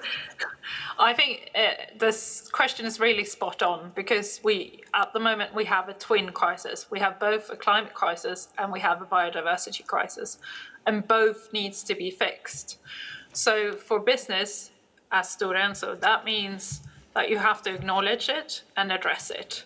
And that's why we set these regenerative targets. And the regenerative targets are both for climate action, as well as circular economy action, as well as biodiversity. So all need to improve. And it's not sort of, we believe that for a business to thrive in the future, you can't just go from sort of mitigating negative impact. Businesses will have to step up and deliver a positive impact. And that's why we set the regenerative targets. So I would say how to prevent it? Well, set your business strategy within the planetary boundaries. Yeah. Yes, Nina? Yeah, I agree a lot with Mette and the strategy that they have in Stora Enso. I also say this is a spot-on question because we can really see that there is urgent times right now to safeguard biodiversity.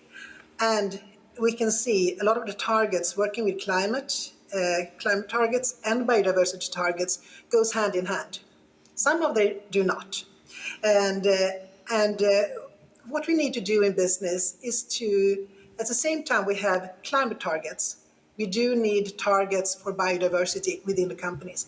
And it will take time to put up the targets for biodiversity, because we've been working with climate for 15, 20 years and having the GHG protocol, and we can follow that. And we don't have the same standards. And we don't have 15 years to get the perfect framework how to work with biodiversity. So all companies, wherever they are, need to put on and have targets for biodiversity.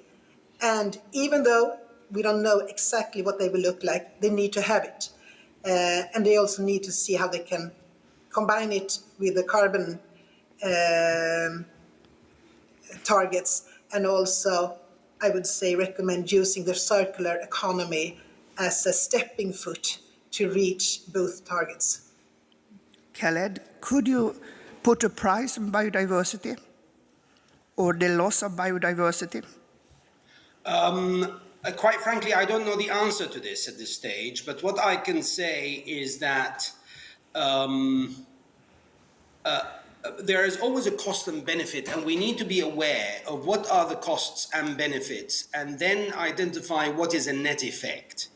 The net effect, in my opinion, and I agree with Mette, we need to think about that positive impact. And in my opinion, companies, we all know, compete on price, they compete on quality, they compete on service, but I think we should be moving in the direction where companies can compete on positive impact, because we will have an upward spiral. Whenever we have a company that is saying and stating that they're competing on positive impact, and we can measure this positive impact, then we can be in a good position to then put a price on this. I mean, quite frankly, price, we could overprice, we could underprice, and I'm not so sure as an economist I can come up with a price at this stage. But nevertheless, one of the things that I would really urge all of us to think about is that how can we create policies that will generate a situation where there is competition on positive impact, not only on price, not only on quality, but on positive impact to the society,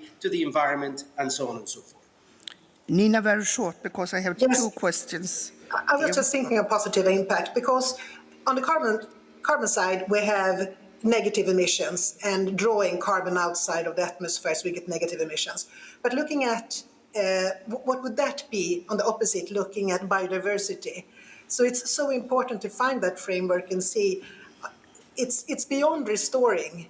It's something that we have added value and a positive impact. And I think that's super important for researchers to say, what is that? How do we get the positive impact? Because we have already lost so many species.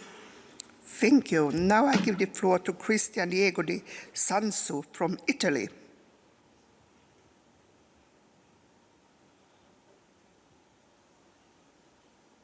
Christian?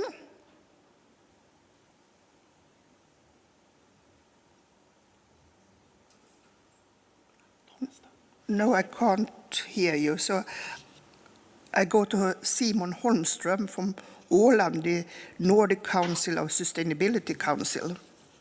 Simon. Thank you. Thank you so much for that. Which consumption level is assumed in designing circular business models? That's my question. The problem of the circular economy today, I would say, is that if we continue to maintain today's consumption pressure, that the circulating resources don't last to be used any number of times. Materials can simply be used and recycled a certain number of times before they have to be discarded from the system. So if we are to maintain today's level of consumption, new virgin materials must enter the system if our goal is to expand productivity in the current economy for, with the goal for increased GDP. So it's easy to say that the circular economy is a solution, but I think that we have to talk about what level we assume in terms of consumption as well. And I think that is an aspect that was a little bit forgotten in this context. Perhaps Mr. Khaled could dwell on that a little bit more. Thank you. Khaled, the question was directed towards you. Thank you. Thank you.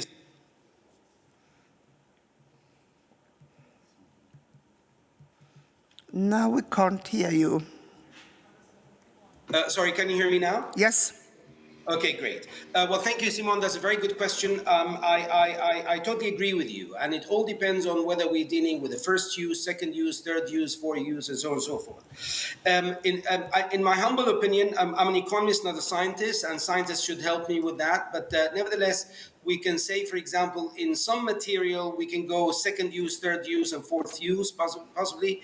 In other type of material, maybe we're not able to do that. I think it becomes very industry specific and very basically, I would say, sector specific, even country specific. With regard to the consumption level, we need to also understand that demography is playing a very important part. The younger generation basically are very environmentally aware, and they are beginning to ask very serious questions about, where do we get these basically products from? Now, it is possible that the quality and of the material or the product will degrade with time, and then yes. We will have to think about other sources. And that's where innovation and technology has to help us moving forward and quickly. Yes, Nina. Yes, I just want to add something, and that is we do have to think on what we consume. I think that is others, with more people on the world, we have to also to think what we consume. And that is maybe goods that we won't need in the future. So that is, I think, is super important. And that goes back to our attitude, our behavior, our values, and what kind of world do we want. So I want to say that. And also something that I picked up from Potočnik, the former commissioner in EU, environmental commissioner, that mentioned in some way that we also have to look at, not also, everybody can't have a Tesla, because we don't have rare earth elements for that, and metals. So we need to move together in a bus or a train. And we have to look at those kind of business models as well. And we also, right now, can start just buying the most efficient thing that we can find, or the most environmental thing we can find. And also just stop throwing away our food, because 50% disappears. So we can start in small steps now, but we have to also look at our values and attitudes in the future. Mette? Yeah, no, I think consumption patterns really needs to be looked at as well. But I wanted to take the conversation back to circular economy as well, because there's a lot that is so easy to do in the circular economy, like, for example, recycling. We still, in some countries, it works really well. Like, for example, in the Nordics, we have very well kind of paper recycling. But in many European countries, it's not at all because of the collection. So we can only really recycle what we can collect. And that's just one example of how the system is still not set up as a circular economy. So yes, we need to change our consumption patterns, but we also need to set up the whole system so that it is a circular one. Nina, you shared experiences from a Nordic project, and you talked about that we need to exchange experiences in tax reforms, in standards and data, because we need to have a larger market. And how could this be done? Because I have the impression that you say that we need to have a fair playing field. Could you expand a little about how could we have this fair playing field around Europe? Yes, for example, in this Nordic report that we launched last week, we can see that the Nordics, for example, are not as good in the statistics as Europe as a whole. And it might be right. We don't know exactly, because we lack the exact statistics.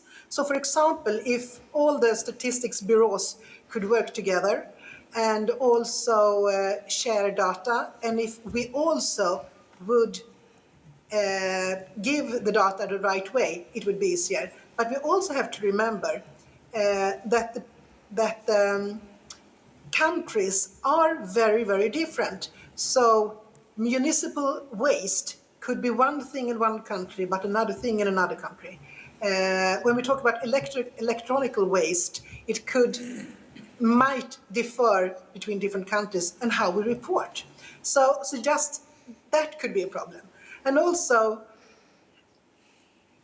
we also mentioned this with the tax reform, just sharing the best way. What kind of incentives have been best in Italy or Spain or Finland, for example?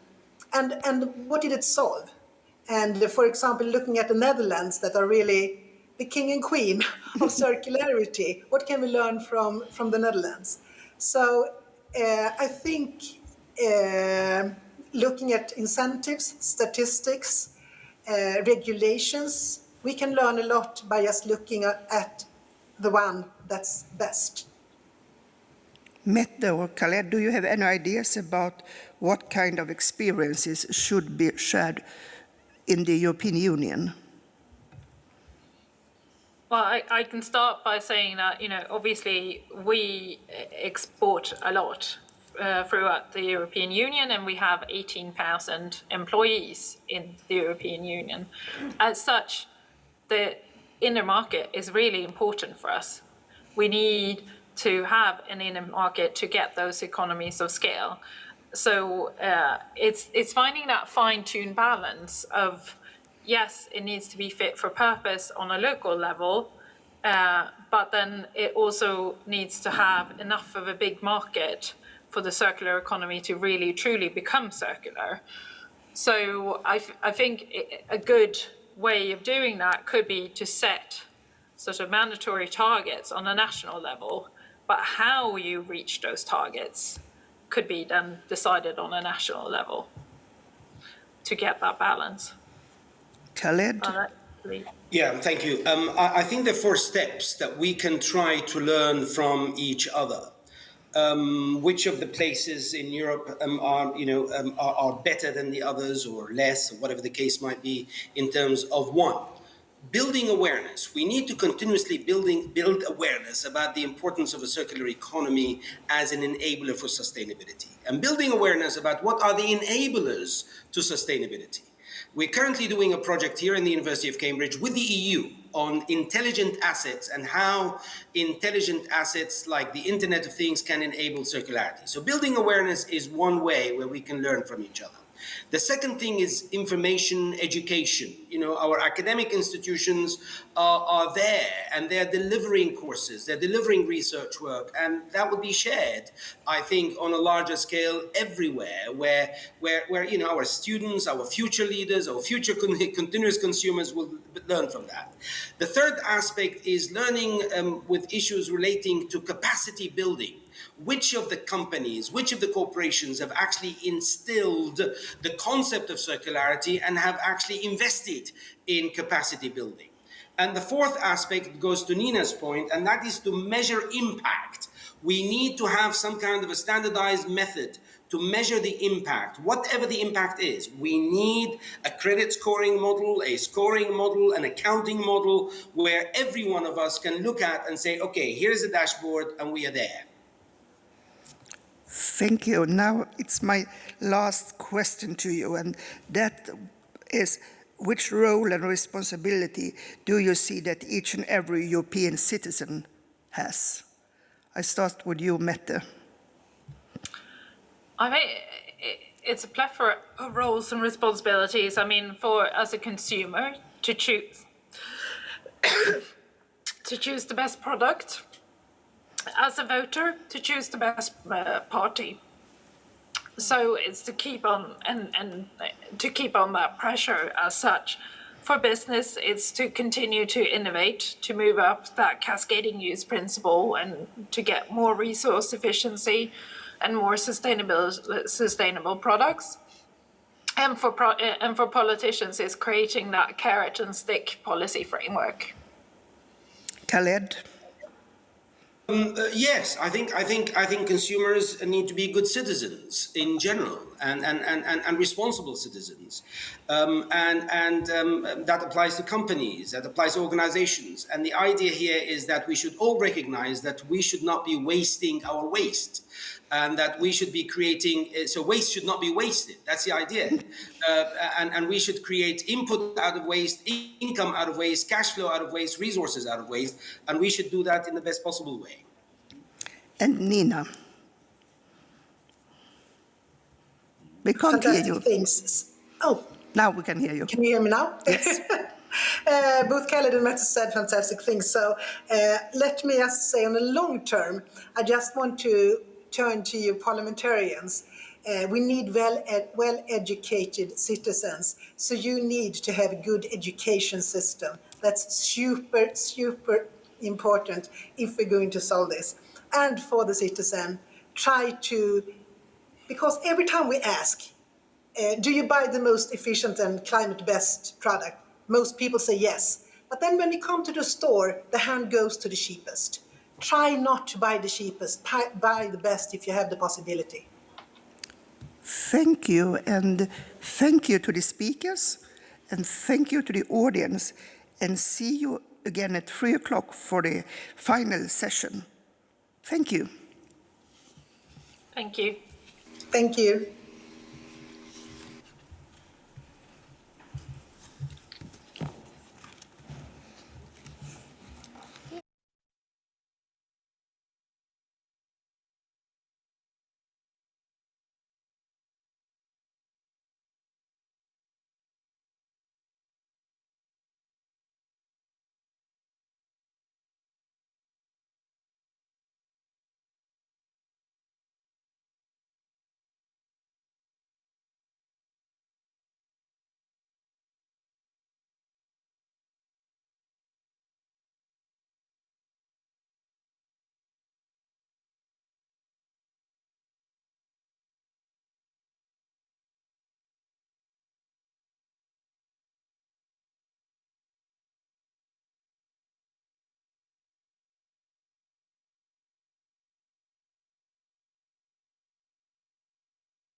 Good afternoon and welcome back.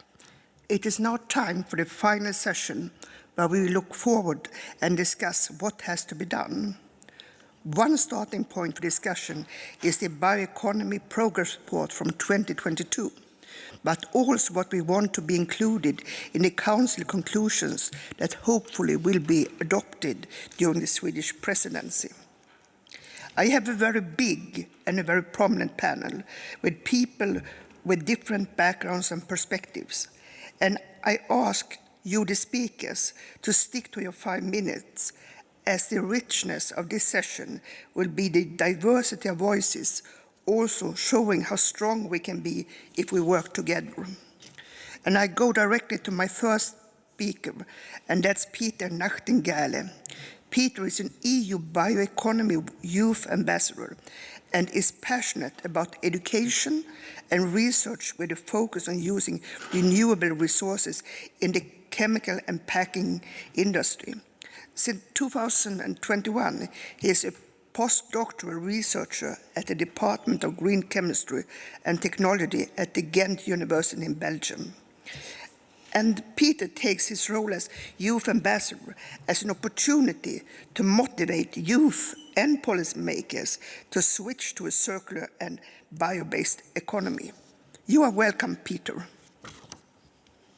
Thank you very much for this introduction. I hope everyone can hear me clearly. I first wish to thank Sveriges Riksdag for the opportunity to join this panel and for including the EU bioeconomy youth ambassadors in their activities surrounding the Swedish EU presidency. 7 years ago, I had the great pleasure of studying in Sweden and coming from Belgium, a country which has roughly the same population as Sweden, but also with less than a tenth of its size. This truly felt like a breath of fresh air. I studied in Lund in the south of Sweden, and I stayed at an apartment at the edge of the city. And my friends jokingly called this place the end of the world, as there were endless fields of yellow flowers which started right behind my apartment. This yellow flowering crop is best known as rapeseed, and it's the most important oil crop in Europe today. Since my stay in Sweden, more than a half of all the rapeseed oil produced from those and similar fields throughout Europe has been burned in cars and trucks as biofuel. And despite the many studies showing that biofuels from primary oil crops are not sustainable, their production in the EU is again increasing, requiring more land and more resources. If we want to aim for a truly circular bioeconomy, it is not sufficient to hide behind photosynthesis as a path to circularity. Instead, we must truly adhere to the principles of cascading, meaning to direct biomass to its highest value purposes such as food, chemicals, and timber, rather than to its direct use for bioenergy. We must include this principle not only when writing our strategies, but also follow it directly in EU and national legislation. In preparation for this panel, I read the EU and several national bioeconomy strategies, and what I found remarkable is that all documents make abundant use of the word more. The strategies focus on using more biogenic resources, employing more people in biomass production, valorizing more our seas and oceans, becoming more competitive, and creating more value. As an example, the progress report of the EU bioeconomy strategy contains the word more 60 times. In comparison, the word less is mentioned only 4 times. And while I understand the importance of a positive message, the bioeconomy can only be truly sustainable if it is equally centered around that word less. We need to burn less biomass for the production of energy. We need to import less soybean protein for feed. We need to consume less animal products. We need to extract less resources from the natural environment. And we need to occupy less land for human activities. When I was on my Sunday walk yesterday together with my girlfriend, she noticed that I was a bit absent. And the reason was because I was still contemplating the message I wanted to bring here today. So we started discussing, and I noticed that she, who has no background in bioeconomy, automatically connected this word to at first sight less related fields, such as the different forms of mobility. However, the truth is that we must see the bioeconomy as a crucial piece in a highly connected puzzle of economic and societal changes needed to combat the climate crisis, preserving biodiversity, and ensuring justice and equality on a global level. We must acknowledge the conflicts and tensions that may arise due to this transition, as well as the social inequalities that it may be associated with. There are trade-offs, and we must make explicit how we will use subsidies to help those who are on the losing side of the coin. When setting out the strategies and actions for this transition, I want to urge you to include those communities in and outside the EU who far too often have no seat at the table. It will be crucial in order to gain broad societal support for these policies to move away from promises of unlimited growth, of always more, to showing how less and the transition to a circular bioeconomy can truly lead to a more fair and just world for all. Thank you very much. Thank you very much. And a question to you, how could we empower politicians not only to add, but also have the courage to take away, to not prioritize? Because as you said, in these strategies, there are a lot of more and very little of less. I'm very sorry, there were some people who walked into the room and I asked them to leave, so if you could repeat your question, I'm very sorry about that. I asked, how could we empower politicians to not only to add, but also to be brave enough to take away, to not prioritize? Because I think that's much harder. And as you said, in these strategies, there are a lot of more and very few less. Yes, indeed. So it is indeed, of course, a complex topic. And certainly as a politician, you have a certain electorate that you want to represent.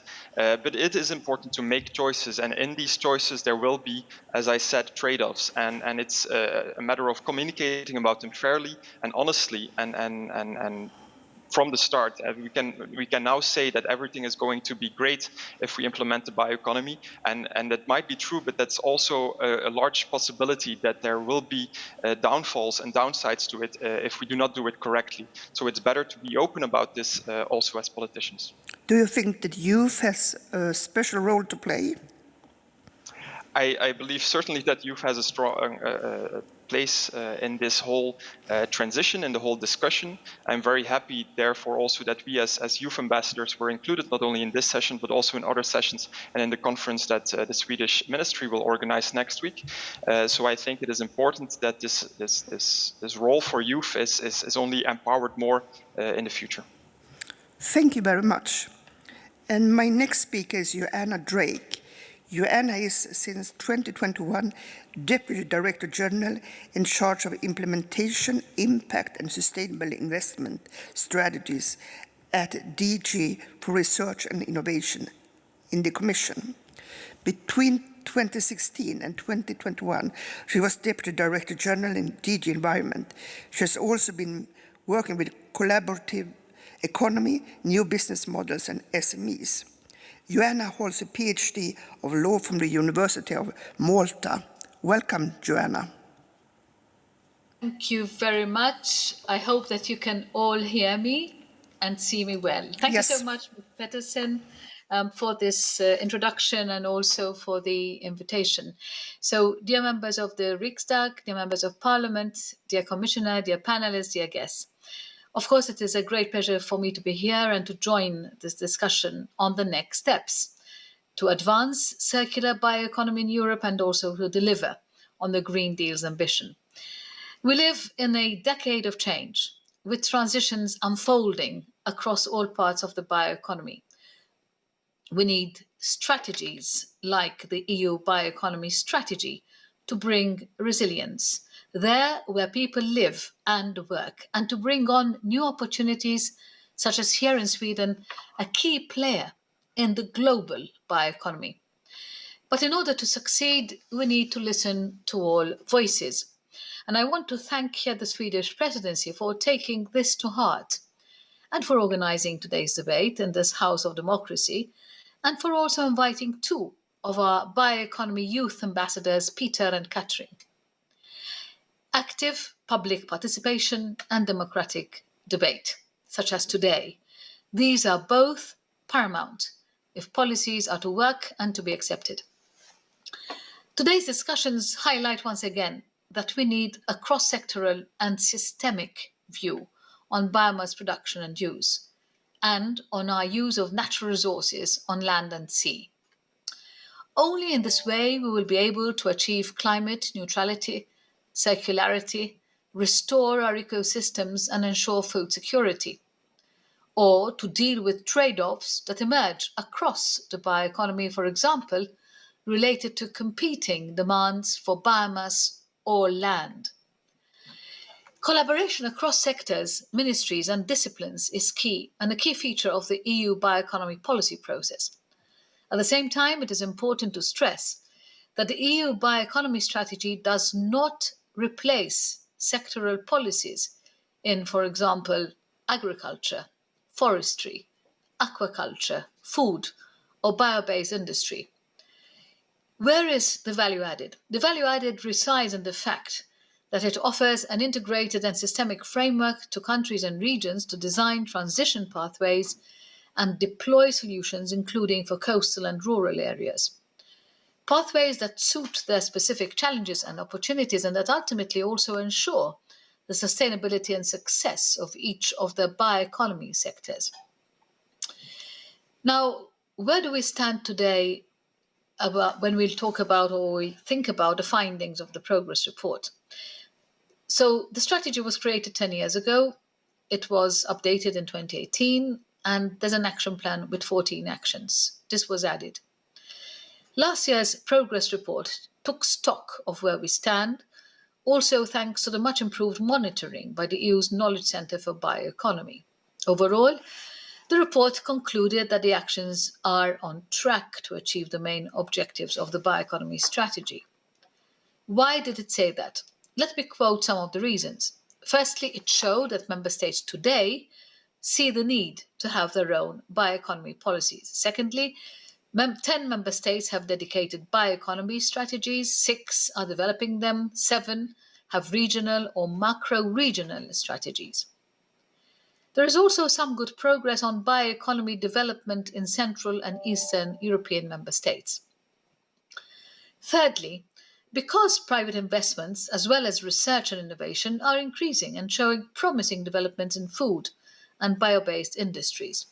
Partnerships with public and private partners are helping make promising niche innovations become the norm. For example, Europe now has a strong position in the global market for bio-based chemicals and materials. One of these is the Circular Bio-Based Europe Partnership, which also funds flagship projects to scale up innovations in practice. Flagship projects like Plenitude, which builds a first of its kind large-scale production of food proteins from alternative, sustainable sources, and also a flagship project called Resolute, which scales up the production of safe, bio-based solvents as alternative to existing toxic solvents. But also other partnerships do their part, including the EIT Food or the Sustainable Blue Economy Partnership, or the Horizon Europe Healthy Soil Mission, or the one on restoring our ocean and waters by 2030. There are 2 gaps, because the progress report also points them out, and it says what we need to do more of. And these 2 gaps are in the current action plan. Firstly, we need to better manage land and biomass demands to meet the environmental and economic requirements for a climate neutral and resilient Europe. Secondly, we need to work on more sustainable consumption patterns to ensure environmental integrity and resource efficiency.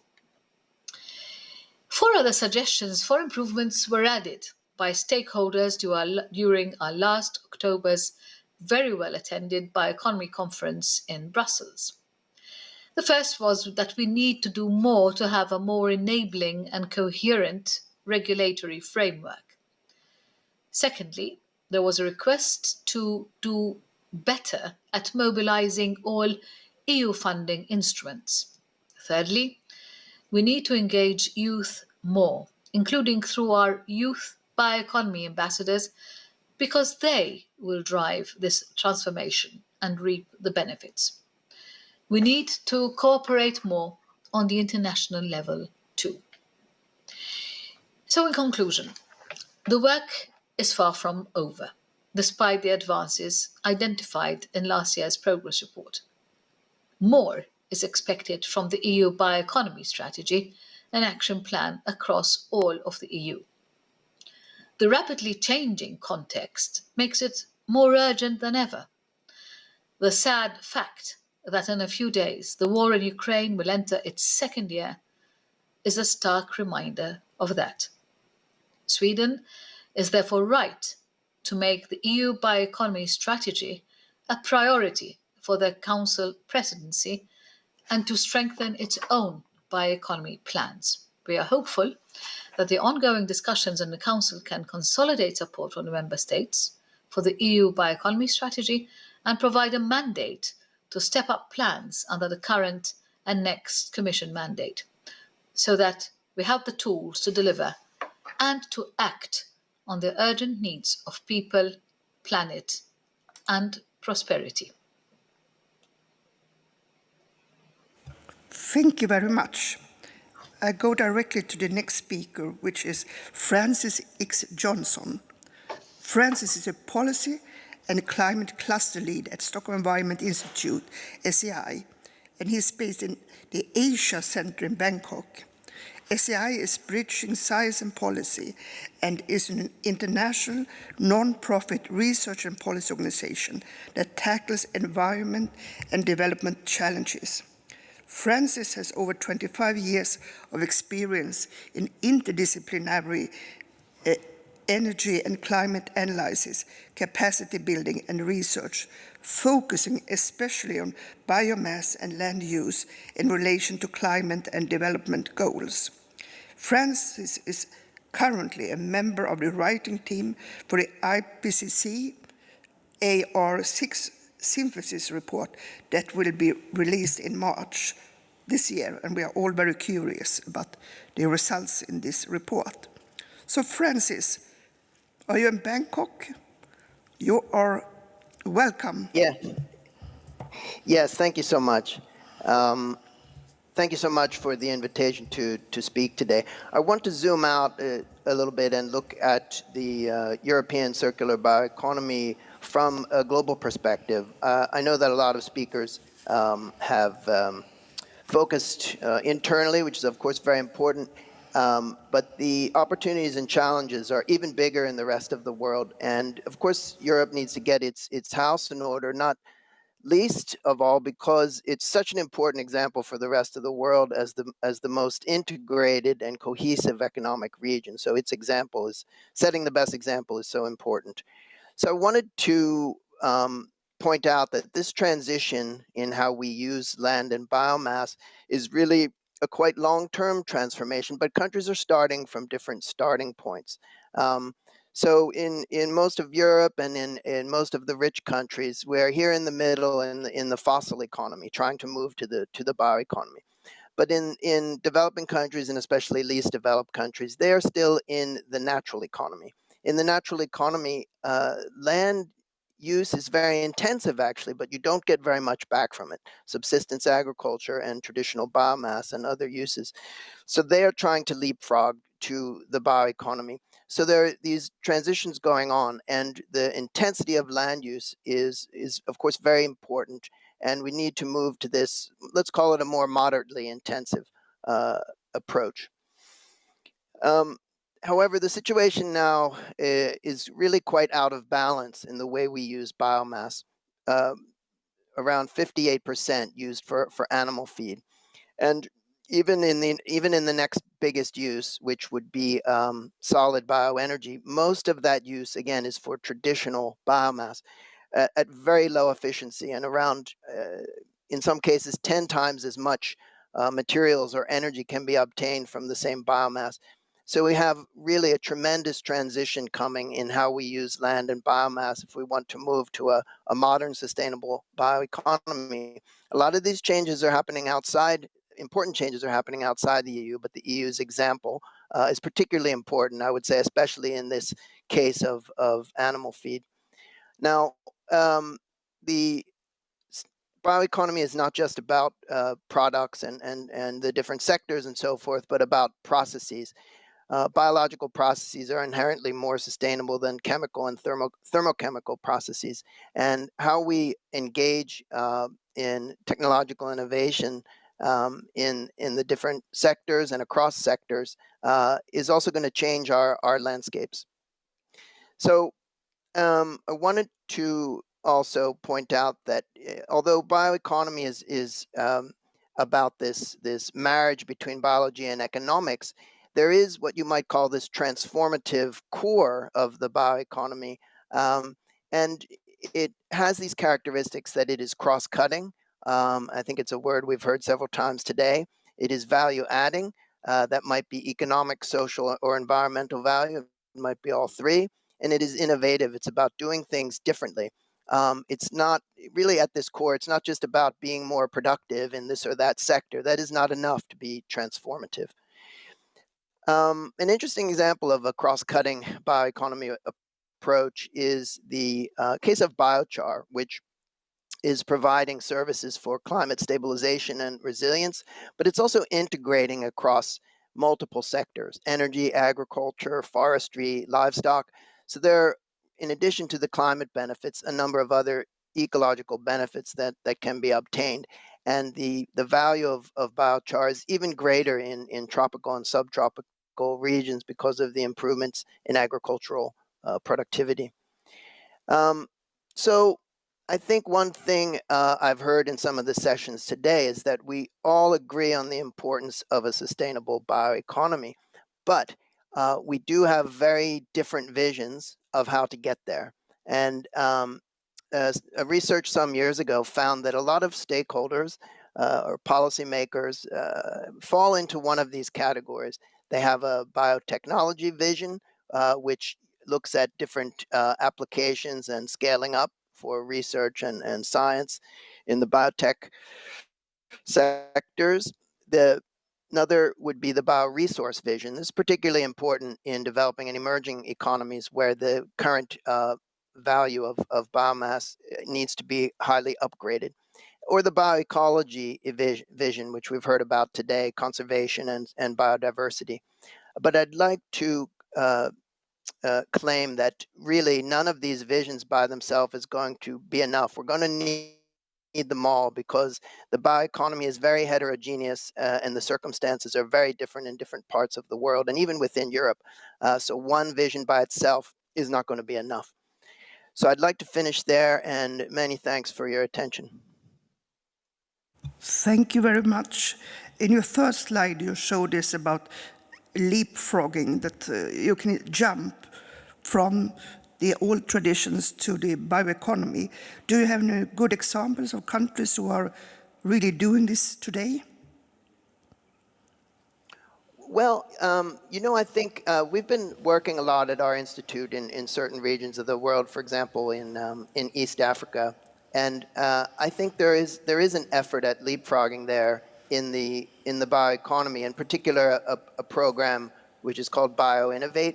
And there are different ways to implement this, but it might include insect protein, for example. It includes different types of biopackaging and different types of waste reduction and efficient use of bioenergy. But there are many opportunities there, and I think, of course, as always, there's a lack of finance and technical capacity. But if we can fill some of these gaps, then I think there are opportunities for leapfrogging. Thank you very much. And the next speaker is Anania Manna. Anania is Investment Director at the European Circular Bioeconomy Fund, ECBF. ECBF is a venture capital fund investing in the growth stage of innovative startups in agri-tech, food tech, bio-based packaging, chemicals, construction materials, and textiles. She has extensive experience of investing in agri-food since her work at MCH Private Equity in Madrid. She is on the board of several innovative companies and holds an MBA from the Indian Institute of Management in Bangalore, India. Welcome, Anania. Thank you very much, Ingrid. I hope you can hear me very well. It's not that well. It's not that well. Is it better now? It's much better now. Okay, thank you very much. Thank you for the invitation to speak on the panel. As Ingrid, you have introduced my current employer, the European Circular Bioeconomy Fund, very well. I would like to add a few points to that. So it is a venture capital can't fund. See you now, Anania. Do you have your camera on? It is supposed to be on, but I'm not sure why I am not visible. No, the camera is not covered. That is unfortunate. Maybe you can continue. Yeah, I should. It's a pity that we are not seeing you, but Yeah. we can hear you very well. On the testing on Friday, it was working fine, so really not sure, but I will continue.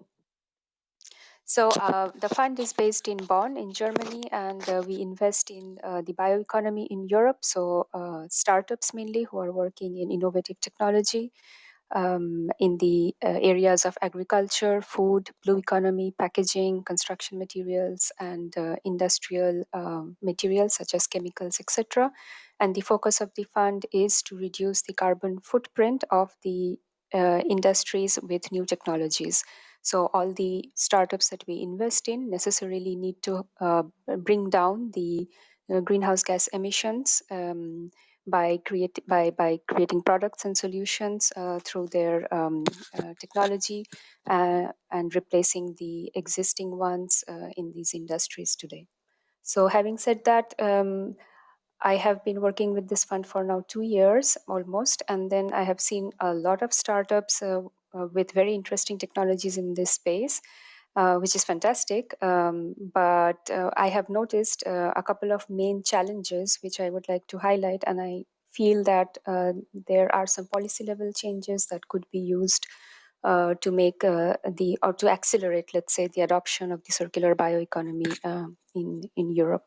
So coming to the challenges, the two main topics are how do we de-risk the construction of production plants for these kinds of startups, and how do we accelerate the market deployment of the technology and solutions. So I will elaborate a bit on both of these challenges. So when we invest in the startups, they already have the technology ready to go to market. So it's ready for commercialization. The startups already have some sort of a demo plant, and they're looking to build a full-scale plant. And why do they need a full-scale plant? This is because in the industry, in order to get economies of scale and to compete with existing solutions at similar price points in the market, large-scale plants are needed. However, this is a very capital-intensive project. Depending on the product, could be insect protein, could be bio-based polymers, could be bio-based chemicals. I have seen such plants take anywhere between 30 million euros to 120 million euros to build one full-scale plant. And then the company needs to build multiple such plants in order to actually create a market for their products. Now, as you can imagine, with such immense amounts of money involved in such projects, there's a high risk of cost runoffs, then delays in starting of the plant, as well as long payback periods for investors. And as venture capital investors, I personally believe that sometimes it's not usually the most suitable financing instrument for these kinds of projects, because the return expectations that we have and the investment horizon that we work with are quite different. And usually the startups get some sort of debt and also grants and subsidies from the European Union for such projects. However, the percentage I have seen is usually 40% to 60% of the project costs, and still quite a lot of equity investment is required. And this is still considered quite high risk for venture capital investing. So I think in these kinds of projects which are trying to substitute legacy industries, maybe some sort of project financing structure should be applied. For example, energy projects or infrastructure projects where 80 to 90% of the project cost sometimes are financed by debt. We could try to aim for something like this so that the startups actually have a chance at building full-scale plants and bringing their products and solutions to the market. Which also brings me nicely to the second challenge, that how do we accelerate the market deployment for such tech and solution from the bio-based innovations.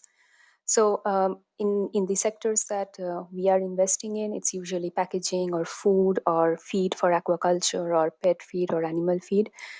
And the startups in this space, they usually face a lot of trouble to get purchase agreements, multi-year offtake agreements from large clients, which is needed, in fact, to reduce the risk of investing in full-scale plants and also getting debt financing. And why is it so? It is because the new solutions, for even when they are at scale, are usually more expensive than the current baseline solutions that are being produced by legacy companies, which can be, for example, fossil-based polymers for the packaging industry, or fish meal for aquaculture, which is today made mainly from ground up fish from extractive fishing or from soy-based protein. So the bio-based counterpart that we see for such products would be biopolymers made from agricultural waste or cellulose waste, which already exist, but there are interesting startups doing so. And also, for example, insect protein made from upcycling food waste for use as fish feed or pet food, of which there are also quite a few interesting startups in Europe. However, even at scale, the price point for such products are anywhere between 20% to 50% or even 100% higher than the current solutions in the market. And I see it every day, and I feel that the playing field today is not the same for the startups, as the price for the current solutions and the products that are there they do not factor in the negative externalities to the environment at all. And I think here perhaps policy can play a role in order to make the field at least equal for circular bio-based solutions to play in. This could be by providing certain incentives for companies perhaps so that they purchase more bio-based ingredients for their processes, or it could be also by diverting subsidies and link them with more sustainable practices, for example. And I think this might make it more interesting for large companies to issue their purchase contracts or offtake agreements to startups. So these are the two challenges that I feel from the side as an investor in the bio-based economy. But in the end, I am an optimist, and I believe that we have many passionate and smart entrepreneurs and also the right technology to make the transition to a greener economy in Europe. And we just need a few policy nudges in the right direction, and we'll be able to make a wide-scale impact on our economy and environment. Thank you very much. Thank you very much, and thank you for raising two very important challenges. I go on to next speaker, which is Pekka Pesonen. Pekka Pesonen is Secretary General of COPA, representing European farmers, and COGECA, representing European agri-cooperatives. We together count more than 70 national farming organizations from across Europe. Previously, he worked as State Secretary for the Ministry of Agriculture and Forestry in Finland. And by training, he is an agronomist and has been member of several high-level advisory groups concerning EU policy preparation. Pekka, welcome. Tack ska ni ha, ordförande. Thank you very much, Chair. Thank the Swedish presidency of the Council for this good initiative. In COPA-COGECA, with our farmers, forest owners, and their cooperatives, we are very motivated to work on an ambitious European policy in climate and biodiversity. We see this as an opportunity to increase our natural resource efficiency and competitiveness to promote bioeconomy. But it does not happen on its own. The EU farming model is based on diversified, local, and family farm structures, producing huge volumes of inexpensive biomass to vital food, fiber, and energy sectors with very competitive, one should say, thin margins. We have done well in terms of our non-CO2 emissions since 1990s, but the next step requires much more investment, employment of technology, and more comprehensive approach in the agri-food fiber value chain. These crucial incentives are missing in the current EU policy framework. Our political masters give us mixed messages. We should remain small at farm level, produce less, as we heard by some of the previous speakers, with less intensive methods, and make this with much stricter environmental standards and criteria for investment. Costs go up, rewards in the market are questionable. At the same time, our support schemes, direct support such as the CAP, are diminishing in real value, and our external production is declining, protection is declining with cumulative free trade agreements that most of the time are impossible to implement at farm level operational standards. But we are still interested, and therefore, to conclude today's event on our behalf, let me propose a few items. First, give us better and administratively manageable access to relevant technologies that our competitors are using. Give us real alternatives to technologies that we need to move away from. Give us more transparent, fairer, and balanced value chain where we can make a difference all the way from the committed consumers to justify our future investments with competitive access to finance. We owe this to our young. Give us the recognition on issues that we have already done. Do not start again from zero if we have reduced our emissions per unit or increased considerably our carbon stock. We have done this in both agriculture and forestry over the past decades. Give us your support in the EU trade policy to avoid unfair competition and underline the power of the internal market, which we are very good at. Reward us from the substantial improvement in circularity, not only on net savings that sometimes in our food production are impossible to reach. Do not be such a Taliban.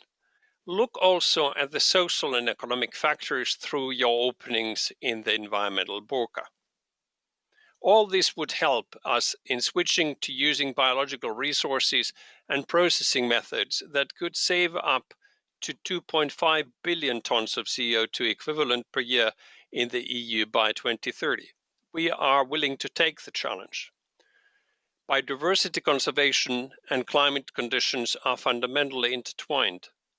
Addressing the challenge for biodiversity conservation and climate change mitigation implies synergies and trade-offs. A strong bioeconomy is vital to address these planetary crises. And in addition, to continue to invest and innovate for Copa and Cogeca, it is essential that future work focus on a better integration of farmers and forest owners into bio-based value chains and on the role of cooperatives in sharing their added value. I certainly would like to use the opportunity to thank the Swedish presidency for bringing back the EU table this bioeconomy item, including it on our priority list and preparing council conclusions on the opportunities of the bioeconomy in the light of current challenges, with special emphasis on rural areas. As Copa Cogeca Secretary General and as a Finn, I can truly say that Sveriges sak är vår. Thank you very much. We are very loyal with Sweden. And now we can see you, Anania. So I say hello to you as well. And now on my list of speakers, I have Helena Hansson. Helena Hansson is professor focusing on the economics of the agricultural sector at the Swedish University of Agricultural Sciences. Since 2020, Professor Hansson is one of two program managers for the Mr. Food Futures, a large research program. The overall arching vision of Mr. Food Futures is to create a science-based platform to enable transformation of the Swedish food system into one that is sustainable in all three dimensions, environmentally, economically, and socially. Helena, the floor is yours. Thank you very much. I will now start by sharing my screen.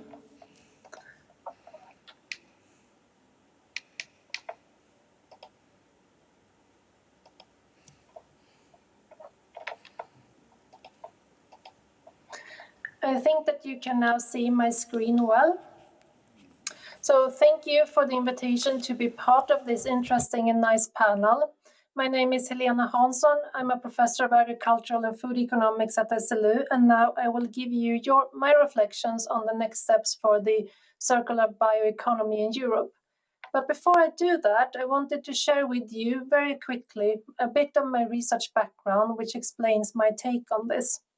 So my research has focused on farmers' uptake of sustainable practices, what motivates the uptake and what may act as a hinder for uptake. And I have also worked on evaluating the economic consequences of uptake of more sustainable practices. As already said, I'm also one of 2 program directors of Mr. Food Futures, a large national research program which gathers actors from all over our food system in Sweden. And I'm also working towards a theme which integrates sustainability transition research with food preparedness and security research in a Swedish setting. So that is where I come from, and that is what reflects also my recommendations that I will put forward today. So turning to these reflections on the circular bioeconomy strategies in Europe, I have 2 items I would like to emphasize.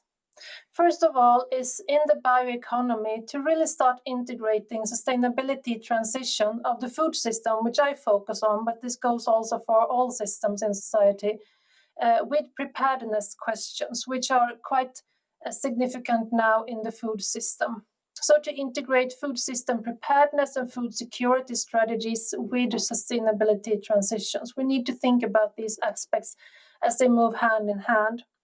And to be a bit more concrete, in the research in Mr. Food Futures, it has been identified several actions that can be taken concretely on farm level to reduce greenhouse gas emissions even further compared to the current situation.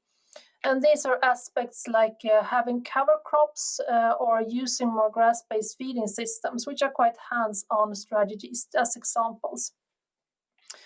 But the nice thing about this, if farmers were to adopt these type of measures to a larger extent, is also that it would make food production less dependent on external inputs and more sort of based on the internal inputs that are produced in a circular system on the farms. And what's also interesting with those aspects are that these measures or these actions would actually contribute to making the farms less dependent on external inputs, as I said, but also this is interesting in a situation where we have the geopolitical unrest that we have seen now over the last year, which has actually disrupted and threatened to disrupt many of the supply chains that food production is reliant on. And moving in that direction would be a way of moving towards sustainable preparedness. That is, that we create systems that are more prepared for crisis or disruptions and that are also moving hand in hand towards a more sustainable situation. So moving then to my second recommendation or my second reflection is to consider the roles that the different sustainability dimensions can take in a sustainable system. It is quite common to talk about these systems or the sustainability dimensions as being more or less of having the same role, let's say. But if we were to actually openly talk about what are the different and unique roles in a more sustainable, in a more circular system, what would then the role of each of the dimensions in sustainability be? And if we had a more open and clear discussion about that, I'm sure that would greatly contribute to facilitate discussion about possible goal conflicts. And it would also highlight the space for innovative solutions in transitioning towards sustainability. So where can this happen, and what are the boundaries for the possible actions? And in doing so, we would move towards a system where what we call food system commons, if we focus on the food system, are not adversely impacted. So these commons would be stable climate and biodiversity, looking at the food system. And a common resource that is a scarce resource that is accessible to everyone. And if they're not properly taken into consideration, there is typically a considerable incentives for overuse of them, which we see now of aspects like stable climate and biodiversity. And notably in Mr. Food Future research, we now conceptualize what a sustainable food system entails by highlighting the unique role that each sustainability dimension takes in such a system. And in that way, we can contribute from a scientific perspective to understanding the role that different sustainability dimensions takes and thus contribute to having a science-based discussion for the trade-offs between different dimensions. And here we think that the notion of planetary boundaries really helps in conceptualizing how to think about the natural resources in a sustainable system, and also how they can be used in activities by businesses as we go forward towards a sustainability transformation. So to sum up, these were my two items I wanted to highlight today: to integrate food system sustainability transformation with food preparedness and food security strategies, and to consider the roles that different sustainability dimensions can take in a sustainable system. Thank you very much for listening, and thank you for having me on this panel. And thank you very much for your advices. And last but not least, I will give the floor to the Commissioner Sinkevičius. Virginijus Sinkevičius is Commissioner for Environment, Oceans and Fisheries since 2019. He is responsible for ensuring that environment, oceans and fisheries remain at the core of the European Green Deal. The Commissioner leads the Circular Economy Action Plan to promote the use of sustainable resources and is tasked to develop a new approach for sustainable blue economy. He was previously Minister of Economy and Innovation in the Lithuanian government. Before that, he served as member of the Lithuanian Parliament. The Commissioner holds a Master of Arts in European Studies from the Maastricht University in Netherlands. Mr. Commissioner, you are welcome on the floor.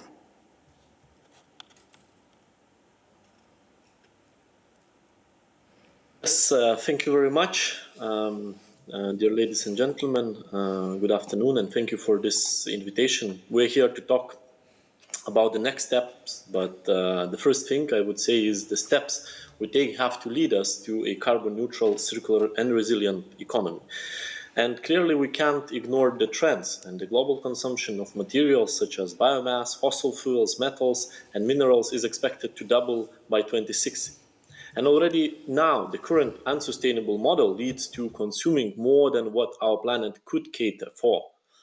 The circular economy, where nothing is wasted, is a model which draws great inspiration from nature. That's why the bioeconomy is so close to the circular economy and it has so much innovative potential in sustainability. However, we should not forget that unsustainable biomass extraction could also lead to severe environmental pressures, and that a healthy environment is a precondition for business continuity and for ensuring that the green transition is fair and just. We need our ecosystems to be healthy on farms, in forests, and in the sea. When they are healthy, when their biodiversity is rich and diverse, then they can deliver the services we all need, and they can help prevent disasters. Right now, this isn't happening. We see more and more weather and climate extremes. We see irreversible impacts. It's not too late to turn things around, but we are nearly out of time. Climate scientists talks about a brief and rapidly closing window to secure a livable future. To keep that window open, we have to act. We have to mend these damaged ecosystems. That means restoring degraded wetlands, rivers, forests, and agriculture ecosystems at the EU level. That's what the Green Deal is all about. That's why we have the circular economy agenda, the ambitious goals in the EU forest strategy, the biodiversity strategy, the soil strategy, and the nature restoration law that's now being discussed. It's also why we want to present new rules to improve soil health in the incoming months. We want to support action in the member states and to halt soil degradation and promote soil health. And it's why there is a lot of potential in exploiting modern technologies like remote sensing and drones to monitor the state of our forests, such as an initiative should they come with guidelines to help our forests healthy and resilient, including by proper tree planting and close to nature forestry. These are the kind of steps we have to take so that future generations have a solid base for a circular bioeconomy. More than anything, we need to embed sustainability in the bioeconomy. That means full respect of planetary boundaries. It means recognizing that natural resources are limited and that they are also vulnerable. It means finding a framework to recognize and avoid trade-offs. It means highlighting opportunities and solutions that benefit society and the environment as well. That's what we did with the guidelines recently adopted on bioplastics, for example. The bioeconomy needs to be sustainable and circular, including in the way it deals with material loops. We made that very, very clear in the Circular Economy Action Plan. The opportunities are very real for sustainable bioeconomy, and there are plenty of examples. One is the cascading use of biomass from food processing, forest-based industries and households, and this gives added value to biowaste, and it avoids growing dedicated virgin biomass. That way there is no competition with food and nature protection in terms of land use. Another great example is biogas production on farms using anaerobic digestion of manure and agricultural residue that can help rural communities become more self-sufficient in energy, which is one of the objectives of REPowerEU.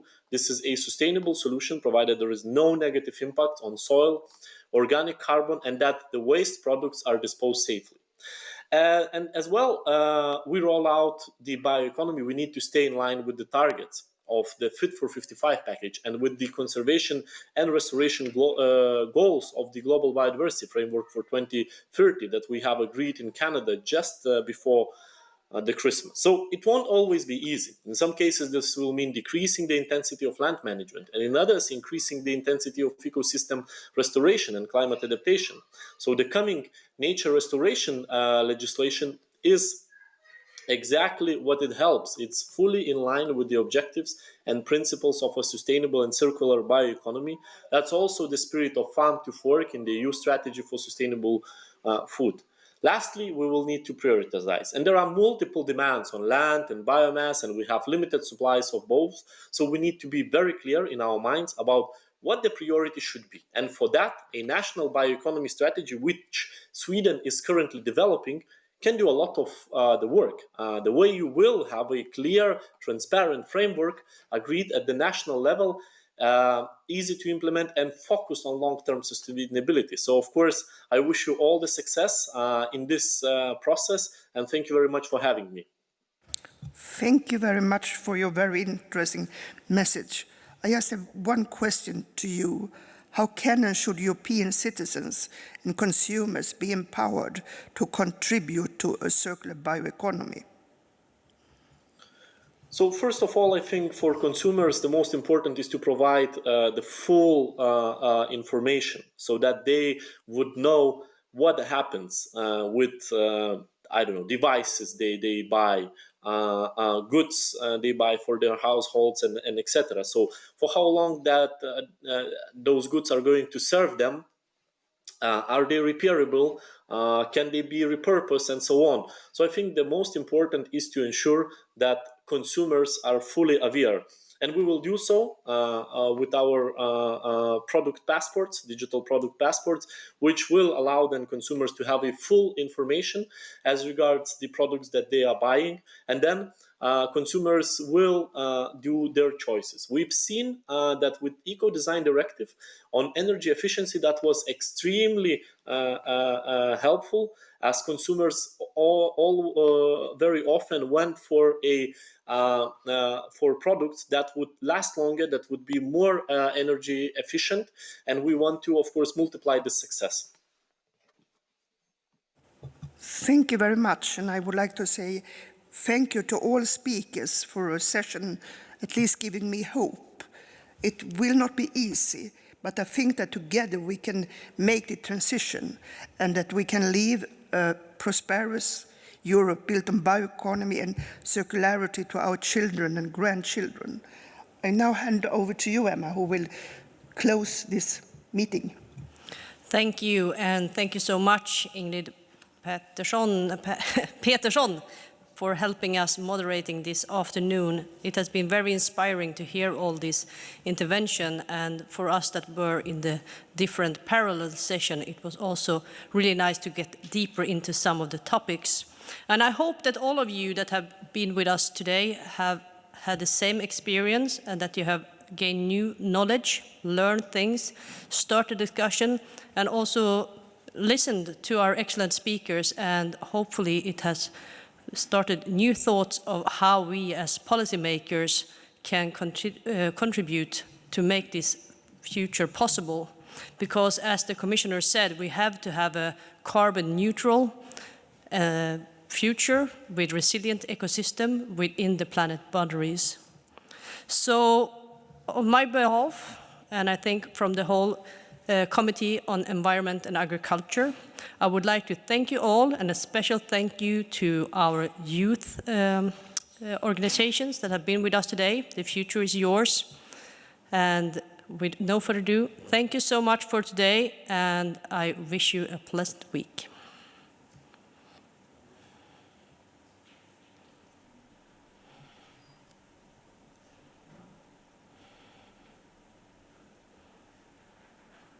Mm-hmm.